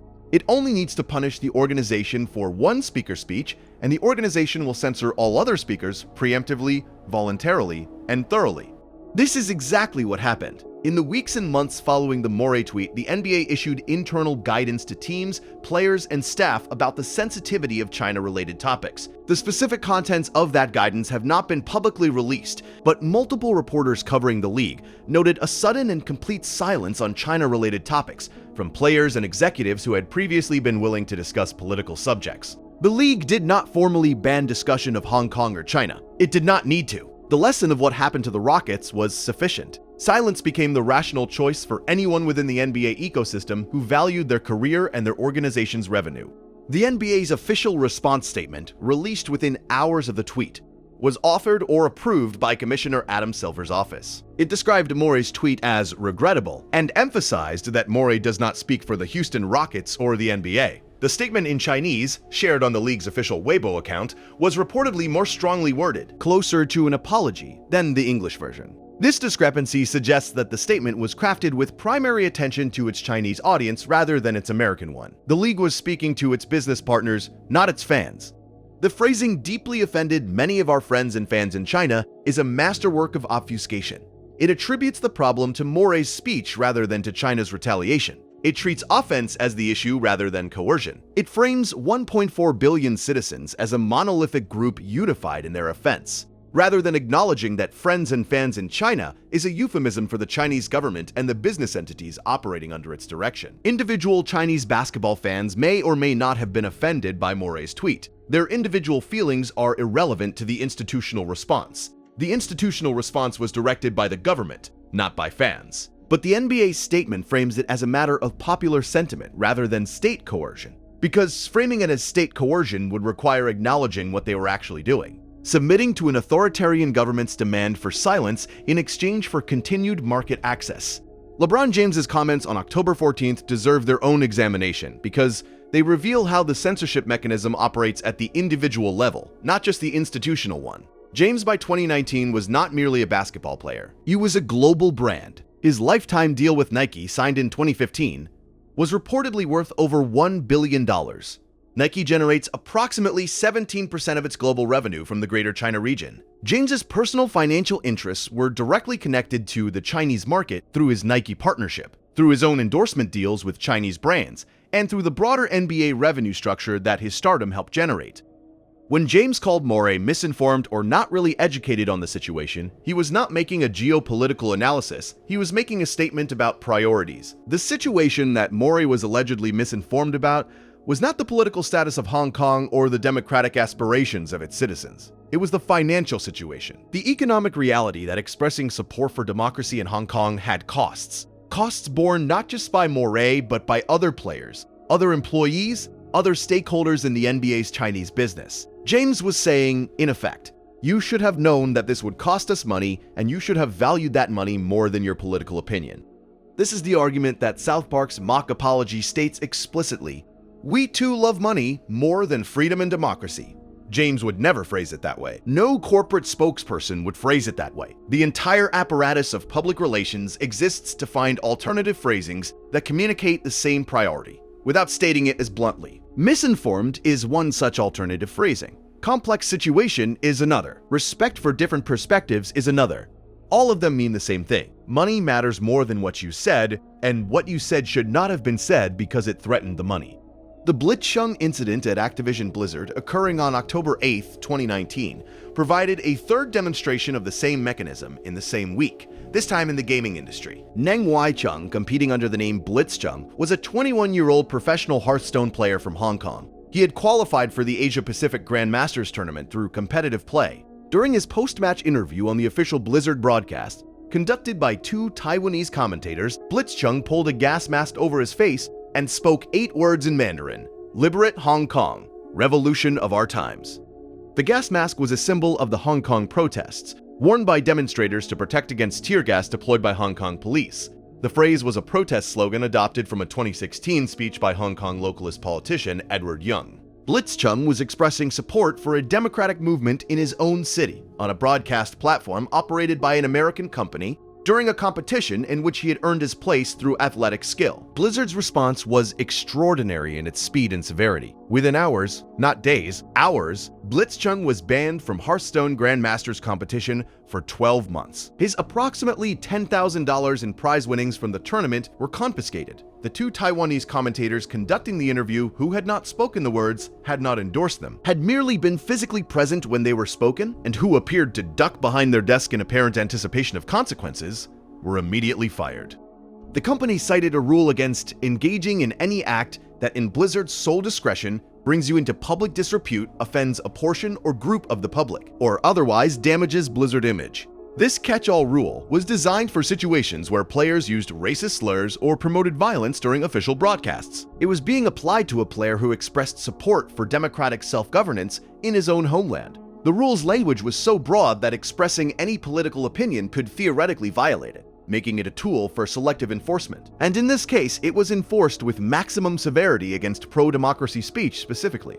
The backlash was severe and sustained. Blizzard employees at the company's Irvine, California campus organized a walkout. They covered a monument inscribed with Blizzard's corporate value, "Every voice matters," with paper, writing, "But some voices matter more," in marker. The protest was photographed and widely shared on social media, becoming one of the most visible examples of internal corporate dissent over China-related censorship. Professional players across Blizzard's game portfolio began expressing solidarity. During official American collegiate Hearthstone broadcasts, players held up signs reading, "Free Hong Kong, boycott Blizzard."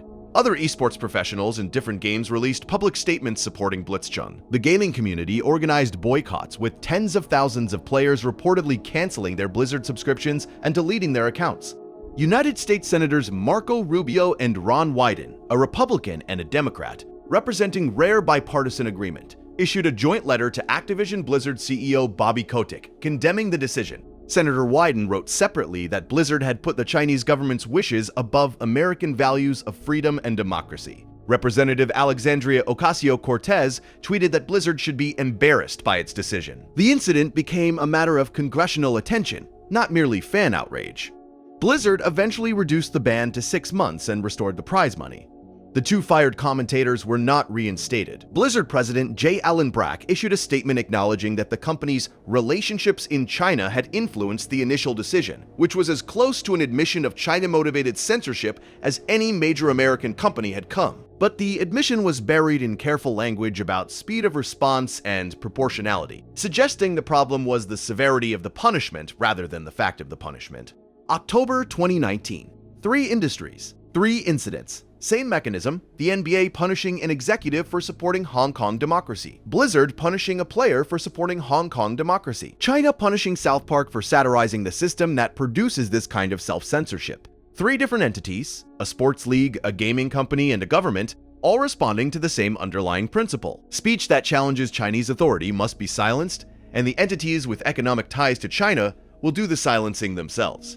The only entity in the entire situation that refused to participate in the silencing was South Park. The only entity that said explicitly and publicly that the silencing was happening and that it was motivated by money. The only entity that treated the ban as a badge rather than a punishment. The only entity that responded to economic coercion with mockery rather than compliance. And the reason it could do so, the reason it was the only entity that could do so, was structural, not moral. Structural. The show's low production cost, domestic revenue base, 6-day production cycle, and decades of brand identity built on defiance created conditions under which refusal was both possible and profitable. Conditions that the NBA, Blizzard, and Disney do not share. The broader pattern extends beyond entertainment and sports into every sector of American institutional life that has economic connections to China. American technology companies faced their own versions of the same dilemma throughout the 2010s, and their responses varied from reluctant compliance to enthusiastic partnership. Google's Project Dragonfly, revealed by The Intercept in August 2018, was perhaps the most dramatic example. Google had withdrawn from the Chinese search market in 2010 after discovering that Chinese hackers had compromised the Gmail accounts of human rights activists. The withdrawal was framed as a principled decision. Google would not operate a censored search engine in China, but by 2017, the company was secretly developing a new censored search product, codenamed Dragonfly, that would comply with Chinese censorship requirements. The product would filter search results according to Chinese government specifications, blocking content about democracy, human rights, religion, and other sensitive topics. When The Intercept revealed the project's existence, internal Google employees organized protests. Over 1,400 employees signed a letter demanding the company cancel the project. The protests were significant not just in scale, but in substance. Employees specifically objected to building censorship infrastructure for an authoritarian government. Google CEO Sundar Pichai initially defended Dragonfly as exploratory, but the company eventually confirmed the project's cancellation in July 2019, 3 months before Banned in China aired. Apple took a different and less dramatic approach. Rather than building a separate censored product and facing public scrutiny for it, Apple complied with Chinese censorship requirements incrementally, within its existing products without public announcement or acknowledgement. In 2017, Apple removed VPN applications from the Chinese App Store, eliminating tools that millions of Chinese citizens use to circumvent internet censorship and access blocked foreign websites. Apple CEO Tim Cook defended the decision as compliance with Chinese law, noting that Apple follows the law in every country where it operates. The comparison between the VPN removal and local law compliance is instructive. Apple follows alcohol laws in Saudi Arabia. Apple follows gambling laws in various jurisdictions. But alcohol laws and gambling laws are not designed to prevent citizens from accessing information about democracy, human rights, and political opposition. VPN laws in China are specifically designed to enforce an information control system that keeps 1.4 billion people from accessing content their government does not want them to see. Treating censorship tools as equivalent to alcohol regulations is a moral equivalence that does not survive examination. But it is the equivalence that makes compliance comfortable. Apple also stores iCloud data for Chinese users on servers operated by Guizhou Cloud Big Data, a company owned by the Guizhou provincial government. This arrangement, implemented in 2018, means that the encryption keys for Chinese Apple users' iCloud data are stored on Chinese government-controlled servers rather than on Apple-controlled servers in the United States. The practical implication is that the Chinese government can potentially access Chinese Apple users' photos, messages, documents, and other personal data without going through Apple's legal team in Cupertino. Apple has not publicly acknowledged this as a compromise of user privacy. It frames it as local data residency compliance. But the effect is the same as if Apple had handed the Chinese government a key to its users' personal information. The framing as legal compliance rather than voluntary cooperation is the same linguistic mechanism that the NBA used, that Blizzard used, that every compliant entity uses. We are not choosing to help authoritarian surveillance. We are simply following local law. The moral responsibility is located with the law rather than with the company that chooses to operate under it rather than exit the market. American universities provide yet another sector where the same pattern played out. Over 100 American universities hosted Confucius Institutes between 2004 and 2019. These institutes, funded by the Chinese government through an entity originally called Hanban and later renamed the Chinese International Education Foundation, provided free Mandarin language instruction, cultural programming, and funding for exchange programs. They were presented as cultural bridges between China and the United States. But multiple investigations revealed that Confucius Institutes operated under constraints that conflicted with academic freedom. The National Association of Scholars published a detailed report in 2017, documenting how institutes avoided discussion of Tibet, Taiwan, the Tiananmen Square massacre, and other sensitive topics. Faculty members at host universities reported that the presence of a Confucius Institute created ambient pressure, not explicit directives, but atmospheric awareness, that certain topics were unwelcome. Guest speakers critical of China were less likely to be invited. Research projects on sensitive topics were less likely to receive institutional support. The FBI director's testimony in February 2018 elevated the concern from academic freedom to national security. Christopher Wray told the Senate Intelligence Committee that his bureau was investigating Confucius Institutes as potential vehicles for espionage and political influence. The Department of Education required universities to disclose foreign funding sources, revealing that Confucius Institutes had collectively received hundreds of millions of dollars from the Chinese government. By 2019, universities were closing Confucius institutes under political pressure, but the closures were pragmatic rather than principled for many institutions. They closed not because the university suddenly discovered that accepting money from an authoritarian government to influence campus speech was wrong. They closed because the political environment had shifted, and the cost of keeping the institutes, in terms of government scrutiny, negative publicity, and congressional attention, had exceeded the value of the Chinese funding they provided. The same calculation, the same mechanism, the same priority structure. The decision to close was not a moral awakening. It was a repositioning in response to changed incentive structures. Just like Randy Marsh leaving China, just like the NBA eventually restoring its Chinese relationship on terms that preserved revenue while avoiding future controversy. Just like every entity that frames its economic calculations in the language of values, while making those calculations exclusively on the basis of revenue.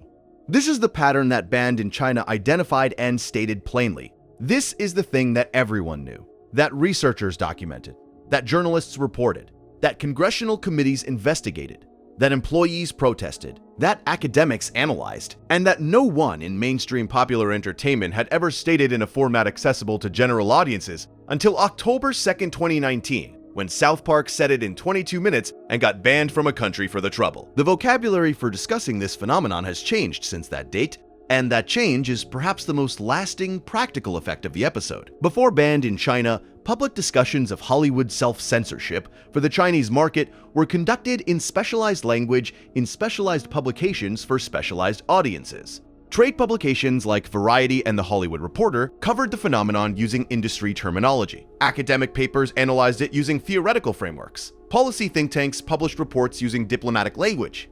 After Banned in China, the concept entered mainstream discourse. You can now say, "They changed it for China," in casual conversation, and your listener will immediately understand the mechanism you are describing. You can reference the dynamic in a social media post, in a YouTube comment, in a podcast discussion, and the shorthand communicates instantly without requiring explanation or context. The episode created a shared cultural reference, a common text through which a complex systemic pattern could be discussed efficiently by people who had never read a trade publication, never opened an academic journal, and never watched a congressional hearing. This is what popular culture can do that other forms of analysis cannot. It can create shared references. It can make complex mechanisms legible through narrative. It can take something that requires a 50-page report to document thoroughly and compress it into a 22-minute story that communicates the essential dynamic to anyone with a television. It cannot solve the problem. It cannot change the incentives. It cannot make corporations choose principles over revenue. But it can ensure that the choice is visible, that the compliance is named.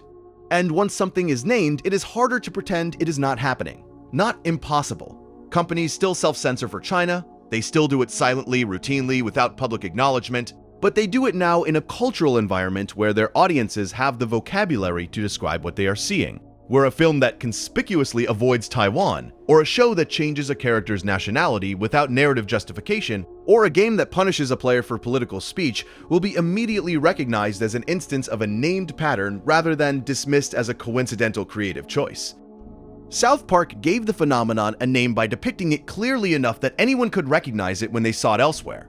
That is not nothing. It is not everything either. But in a world where unnamed mechanisms operate with less friction than named ones, naming alone has value. Naming creates accountability, even if that accountability is merely social rather than legal or economic. Naming means that the next executive who removes a flag from a jacket knows that an audience will identify what they did and why. They may still do it, the money may still outweigh the social cost, but they cannot do it in comfortable obscurity. They do it known.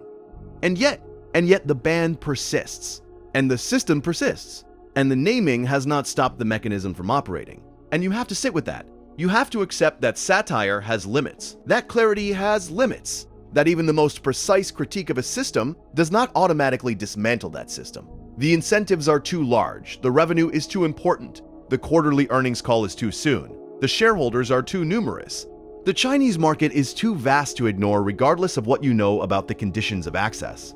This is not cynicism, it is observation, the same kind of observation that Banned in China made. The show observed a system, named it, and moved on. It did not claim that naming would fix anything. It did not promise that visibility would produce reform. It simply said what was true and accepted that truth has its own value independent of its practical consequences. That seeing clearly is worthwhile even when seeing clearly does not lead to acting differently. There is a philosophical tradition for this kind of work. The existentialists called it bearing witness. Camus wrote about it in The Myth of Sisyphus and the Rebel. The idea that seeing the absurdity of a situation clearly and refusing to look away from it is itself a form of revolt even when it produces no material change. The revolt is in the seeing. The freedom is in the naming. The dignity is in the refusal to pretend that what is happening is not happening, regardless of whether your refusal changes what happens next. South Park operates in this tradition without ever explicitly claiming it. The show would never describe itself in terms of French existentialism. Parker and Stone would probably laugh at the comparison, but the structure of what they do, observe absurdity, name it clearly, refuse to apologize for having named it, and then move on to the next observation, is essentially the method that Camus describes when he writes about the absurd hero. The one who sees the meaninglessness and continues anyway. The one who pushes the rock up the hill, knowing it will roll back down and finds dignity in the pushing rather than in any expectation of the rock staying at the top. Banned in China pushed the rock up the hill. The rock rolled back down. Hollywood continues self-censoring. The NBA continues prioritizing Chinese revenue. Apple continues storing Chinese user data on government servers. Universities continue navigating the space between academic freedom and foreign funding. The rock is at the bottom of the hill. It was always going to be at the bottom of the hill. The pushing was still worth doing. The naming was still worth doing. The seeing was still worth doing. And the show continues. Not stuck on the hill. Not continuing to push the same rock. Having named it once, it moves on to name other things. Other rocks. Other hills. Other absurdities that operate in comfortable obscurity until someone states them plainly and makes them visible. That is the work. It does not accumulate toward a solution. It accumulates toward a culture that has fewer comfortable illusions. Fewer things it can pretend not to know. Fewer mechanisms it can pretend not to see. That may not sound like much, but consider the alternative. Consider a culture where Banned in China was never made, where no one in mainstream entertainment ever said plainly what was happening with Hollywood in China, where the pattern continued operating without a shared name, without a cultural reference point, without a 22-minute narrative that made it legible to general audiences. In that culture, the mechanism would still operate, but it would operate with less friction, with more comfort, with less awareness from the consuming public about what they were watching, and why certain stories were never told, certain characters never depicted, certain flags never shown. The show did not solve the problem, but it denied the problem the comfort of invisibility. And in a system that depends partly on invisibility to operate smoothly, denial of invisibility is not nothing. Now consider the Chinese fans who lost access to the show. This is the human cost that gets discussed least, perhaps because the people affected have no platform from which to discuss it. They exist on the other side of the Great Firewall. Their voices do not reach Western media. Their loss is not photographed or documented in English-language journalism. They simply went from having a community to not having one, overnight, without warning, without recourse, and without any ability to influence the events that caused their loss. The South Park fan community in China was real and significant. It had developed over more than a decade of the show's availability on Chinese streaming platforms. Fan subtitle groups had translated every episode into Mandarin, a process requiring not just language skills but deep cultural literacy in both American and Chinese contexts. Given the show's heavy reliance on cultural references, wordplay, and layered irony, these translation communities developed specialized techniques, footnotes explaining American cultural references, creative transliterations that preserved the comedic rhythm of jokes, collaborative wikis documenting the cultural context necessary for Chinese viewers to understand references to American politics, religion, celebrity culture, and media. All of that was destroyed. Not threatened, not disrupted, destroyed. The subtitle archives were removed from hosting platforms. The collaborative translation documents were deleted from cloud services. The Baidu Table Forum, where fans discussed episodes, debated interpretations, and shared creative works, was erased. The infrastructure of a decade of fan culture, the relationships, the shared knowledge, the creative traditions, eliminated as collateral damage in a dispute between a government and two comedy writers in Colorado. These fans did not do anything controversial. They did not comment on the Winnie the Pooh comparison. They did not share clips of the labor camp scene with editorial commentary about Xi Jinping. They simply liked a television show, and their government decided that liking that television show was no longer permissible and that the community they had built around their shared appreciation would be destroyed without notice or explanation. The permanent nature of the ban means this loss is ongoing. Every new South Park episode that airs, and the show produces roughly 10 per year, is an episode that Chinese fans cannot legally access, cannot publicly discuss, and cannot collaboratively translate. The cultural bridge that existed between the show and its Chinese audience has been permanently severed. Not because the fans did anything to deserve severance, but because the show's creators said something that the fans' government found intolerable, and the government's response was to punish not just the speakers, but everyone who had ever listened. This is collective punishment extended beyond the organization to the audience, beyond the creators to the consumers. It is not enough to ban the show. The community that formed around the show must also be banned. The conversations must be banned.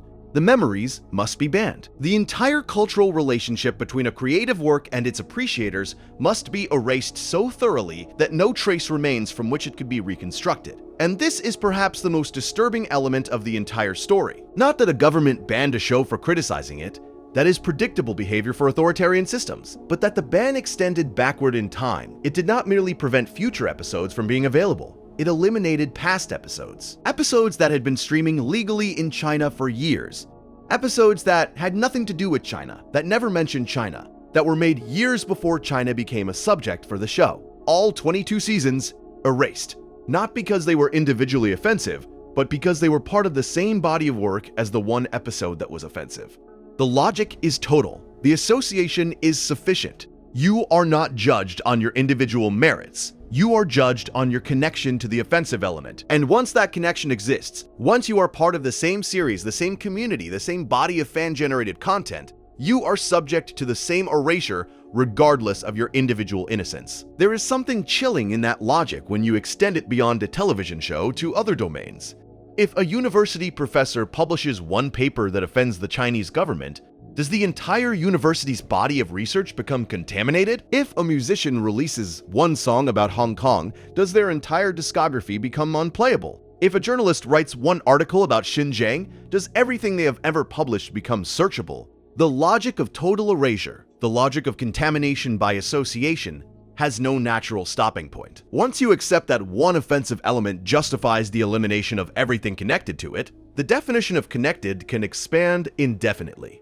South Park, with its 22 seasons and over 300 episodes, is a relatively contained body of work, but the principle applied to it is applicable to anything. And the fact that it was applied completely, totally, without exception or reservation, demonstrates that the Chinese government censorship apparatus operates without the concept of proportionality. One episode, total erasure, that is the ratio. And that ratio is the same whether the target is a television show, a musician, an academic, a journalist, or a private citizen who said the wrong thing on the wrong platform at the wrong time.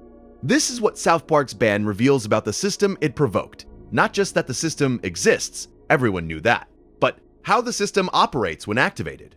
Its scope, its speed, its totality, its refusal to distinguish between the offensive element and everything ever associated with the offensive element. Its willingness to destroy years of legitimate cultural engagement as collateral damage in a political dispute. Its complete indifference to the people caught in the crossfire. The fans, the translators, the community members whose cultural lives were impoverished overnight without their consent or their involvement.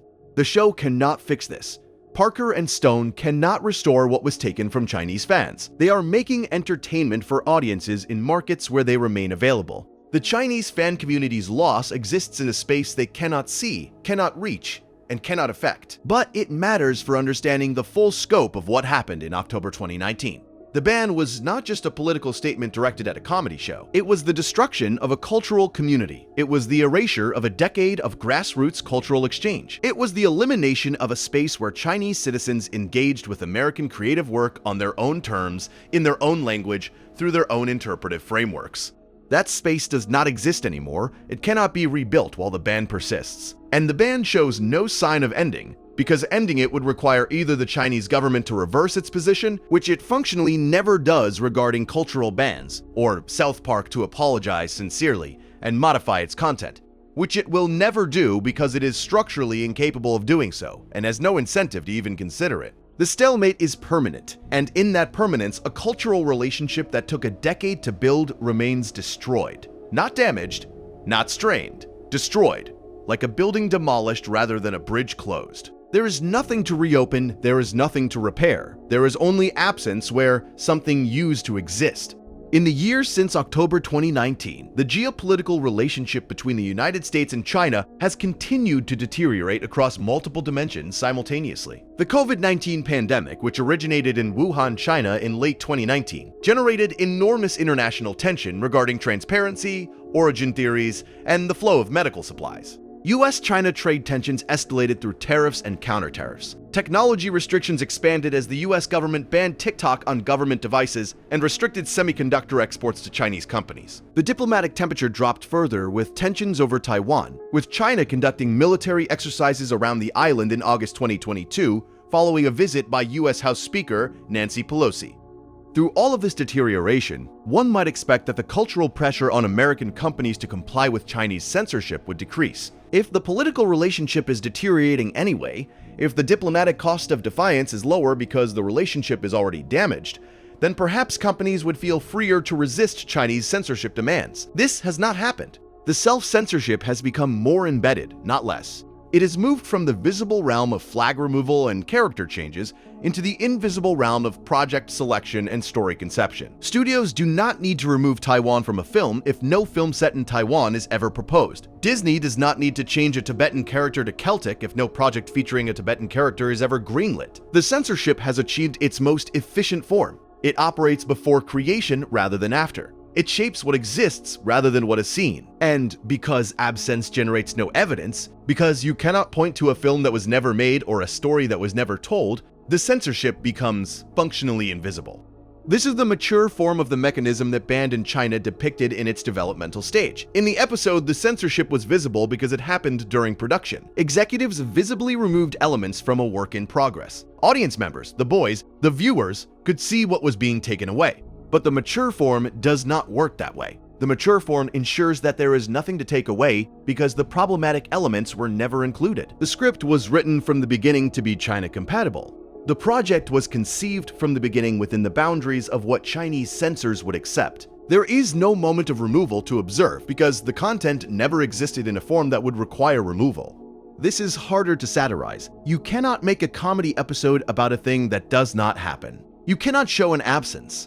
Banned in China worked because it depicted the mechanism at its visible stage, the moment of removal, the executive explaining what must go. The invisible stage is immune to that kind of depiction because there is nothing to show. No meeting where the removal is ordered, no executive explaining the requirements, just a blank space where a story might have existed if someone had been willing to tell it. South Park identified this trajectory. The episode's depiction of the progressive hollowing out of the boys' biopic, each round of notes removing more until nothing authentic remains, is a compressed version of what happens over years to an industry's entire creative output. Each individual removal is small. Each individual absence is minor. But accumulated over decades across hundreds of projects, the effect is a systematic narrowing of what stories can be told, what characters can exist, what ideas can be explored in mainstream American entertainment. And the narrowing is invisible to most audiences, because most audiences do not think about what was never made. They see the films that exist and evaluate those films on their own terms. They do not see the films that would have existed in a world without Chinese market pressure. They do not miss characters they were never introduced to. They do not notice the absence of stories they never heard. The censorship is perfect precisely because its products are absences rather than presences. You cannot miss what you do not know was possible. This is the legacy of the pattern band in China named. Not that it continues, that much is obvious and uncontroversial, but that it has matured beyond the point of easy detection into a form that resists the very tools of satirical identification that the episode deployed. The show caught the mechanism at a historical moment when it was still visible enough to depict. That moment may have been a window, a narrow period between the mechanism's emergence and its full integration into institutional practice. Once fully integrated, the mechanism becomes indistinguishable from ordinary creative decision-making. And no amount of satirical scrutiny can separate the self-censorship from the genuine artistic choices that surround it. Parker and Stone seem to understand this intuitively. They have not returned to China as a subject because there is nothing more that their tools can accomplish with it. They named it when it was nameable. They showed it when it was showable. Now it has evolved past the point where a 22-minute episode can make it visible. The next phase of resistance to the mechanism, if resistance is even the right word, belongs to a different kind of work: investigative journalism, policy advocacy, legislative action, academic documentation. Not comedy. Comedy did what comedy could do. It made the visible visible. Only the absence of the absent tells that story, and absence is the one thing that resists representation. The show's own trajectory since 2019 illustrates what freedom from Chinese market consideration looks like in practice. South Park has continued to address controversial subjects without apparent concern for any international market sensitivities. Season 24, delayed by the COVID-19 pandemic, addressed the pandemic directly with two specials: the Pandemic Special in September 2020 and South Park U Vaccination Special in March 2021, both of which reference China's role in the pandemic and the show's own ban status in China without hesitation or qualification. The Paramount Plus deal, signed in August 2021, was reportedly worth $900 million over 6 years for 14 made-for-streaming films and additional seasons of the series. The deal's announcement made explicit that South Park's value to Paramount was domestic and Western international rather than global, including China. The show's brand, controversial, defiant, willing to offend anyone, was being valued at its highest ever level precisely because of its reputation for saying what other properties would not. There is an argument that the China ban actually increased the show's market value, that being banned by China became a brand asset rather than a liability, that it signaled to audiences in democratic countries that the show was authentically independent, rather than compromised by market considerations, that it provided proof, undeniable, unmistakable proof, that the show's defiant brand identity was not performative but real. You cannot fake being banned from a country. Either you are or you are not. And being banned is proof that you said something a powerful entity could not tolerate, which is the most credible form of authenticity signaling available to any creative work in the modern media environment. If this is true, and the $900 million Paramount deal suggests it might be, then the ban was the best thing that ever happened to South Park's commercial value. Not intentionally, not as a calculated strategy, but structurally. In an attention economy where authenticity is the scarcest and most valuable signal, being banned by an authoritarian government is a signal that cannot be purchased, faked, or manufactured. It is earned, and earning it demonstrated to audiences, platforms, and business partners that South Park's brand promises were real in a way that decades of offensive episodes alone never fully proved. This creates an irony that the show itself might appreciate. The Chinese government's attempt to punish South Park for its defiance ended up rewarding it. The ban, intended as a consequence, functioned as a credential. The erasure, intended as a silencing, functioned as an amplification. The punishment intended to deter functioned as an endorsement. Everything the Chinese government did to punish South Park made the show more valuable, more visible, more credible, and more culturally significant to every audience outside China. The Chinese government's censorship apparatus is designed for domestic information control. It is optimized for a closed system where deletion equals silencing. Within China, deleting content works. If you cannot access something, you cannot discuss it. If you cannot discuss it, it does not enter public discourse. If it does not enter public discourse, it does not influence culture. The system works perfectly within its designed parameters. But South Park does not exist primarily within those parameters. Its audience is overwhelmingly outside China. Its revenue is overwhelmingly generated outside China. Its cultural impact occurs entirely outside China. The censorship apparatus was designed to silence things within its borders, and it applied that design to a target that lives outside its borders. The result was predictable. Total success domestically, total failure internationally. The show was silenced where it had few listeners and amplified where it had many. The ban was simultaneously the most complete censorship ever directed at the show and the most effective publicity the show has ever received. This structural irony sits beneath the entire story like a foundation. The Chinese government did the thing it knows how to do: erase content from its own internet, and by doing so created the most powerful possible advertisement for the content in every other internet. The ban is the recommendation. The erasure is the endorsement. The censorship is the credential. And none of this was South Park's intention. It is simply the inevitable outcome of applying a closed system censorship tool to open system content. And so we arrive at the end of the thing. Not at a resolution, because there is no resolution. Not at a conclusion, because nothing has concluded. The ban continues. The show continues. The absence continues. The question that the episode asked, who is responsible when you choose compliance, continues to have the same answer it had in October 2019. You are. The companies are. The executives are. The people who sign off on the removals, the rewritings, the erasures, the accommodations, they are responsible for their choices. And their choices continue to be the same choices they were making before South Park named them.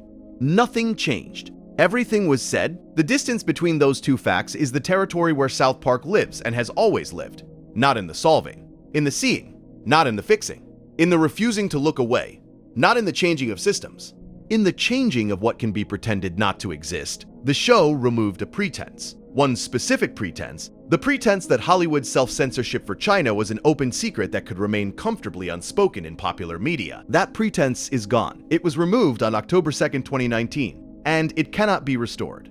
The mock apology of October 7th drove the final nail. The pretense is dead. The behavior continues without the pretense. That is what you are left with. A system that now operates without the cover of invisibility, in full view of an audience that has the vocabulary to name what it sees. Is that enough? Is seeing enough when seeing does not produce change? Is naming enough when the named thing continues operating exactly as it did before it was named? Those are the questions. And they are not questions that a comedy show can answer. They are questions that you answer through your own behavior, through what you choose to watch and what you choose to support and what you choose to tolerate and what you choose to say about what you see. The show asked the question. The show did its work. The rest is yours. Sleep well. The question will still be there in the morning. It has been there since 2019 and it is not going anywhere. For as long as money is worth more than freedom and democracy to the people who make the things you watch, the question persists. And for as long as it persists, the answer South Park gave, the mock apology, the 68 words, the plainest statement anyone in American entertainment has made on the subject, remains as true and as clear as it was the day it was written. And maybe that is the most honest thing anyone can offer. Not a solution, not a promise that knowing will produce change, not a guarantee that seeing clearly will lead to acting differently. Just the clarity itself. The refusal to pretend, the insistence on saying the thing plainly, even when saying it plainly does not fix the thing. The trust that you, the person listening to this, can hold the information and decide for yourself what it means and what, if anything, to do with it.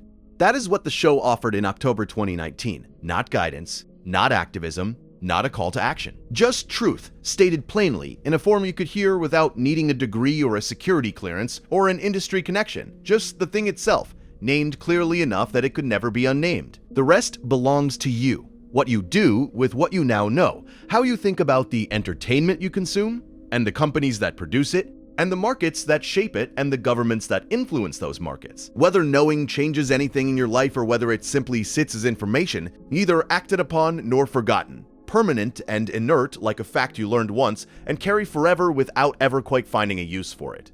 Either way, the knowing is yours now. South Park made it available. The Chinese government confirmed its accuracy by trying to delete it. And here we are years later with the same knowledge and the same system and the same question hanging in the air between them. We good now?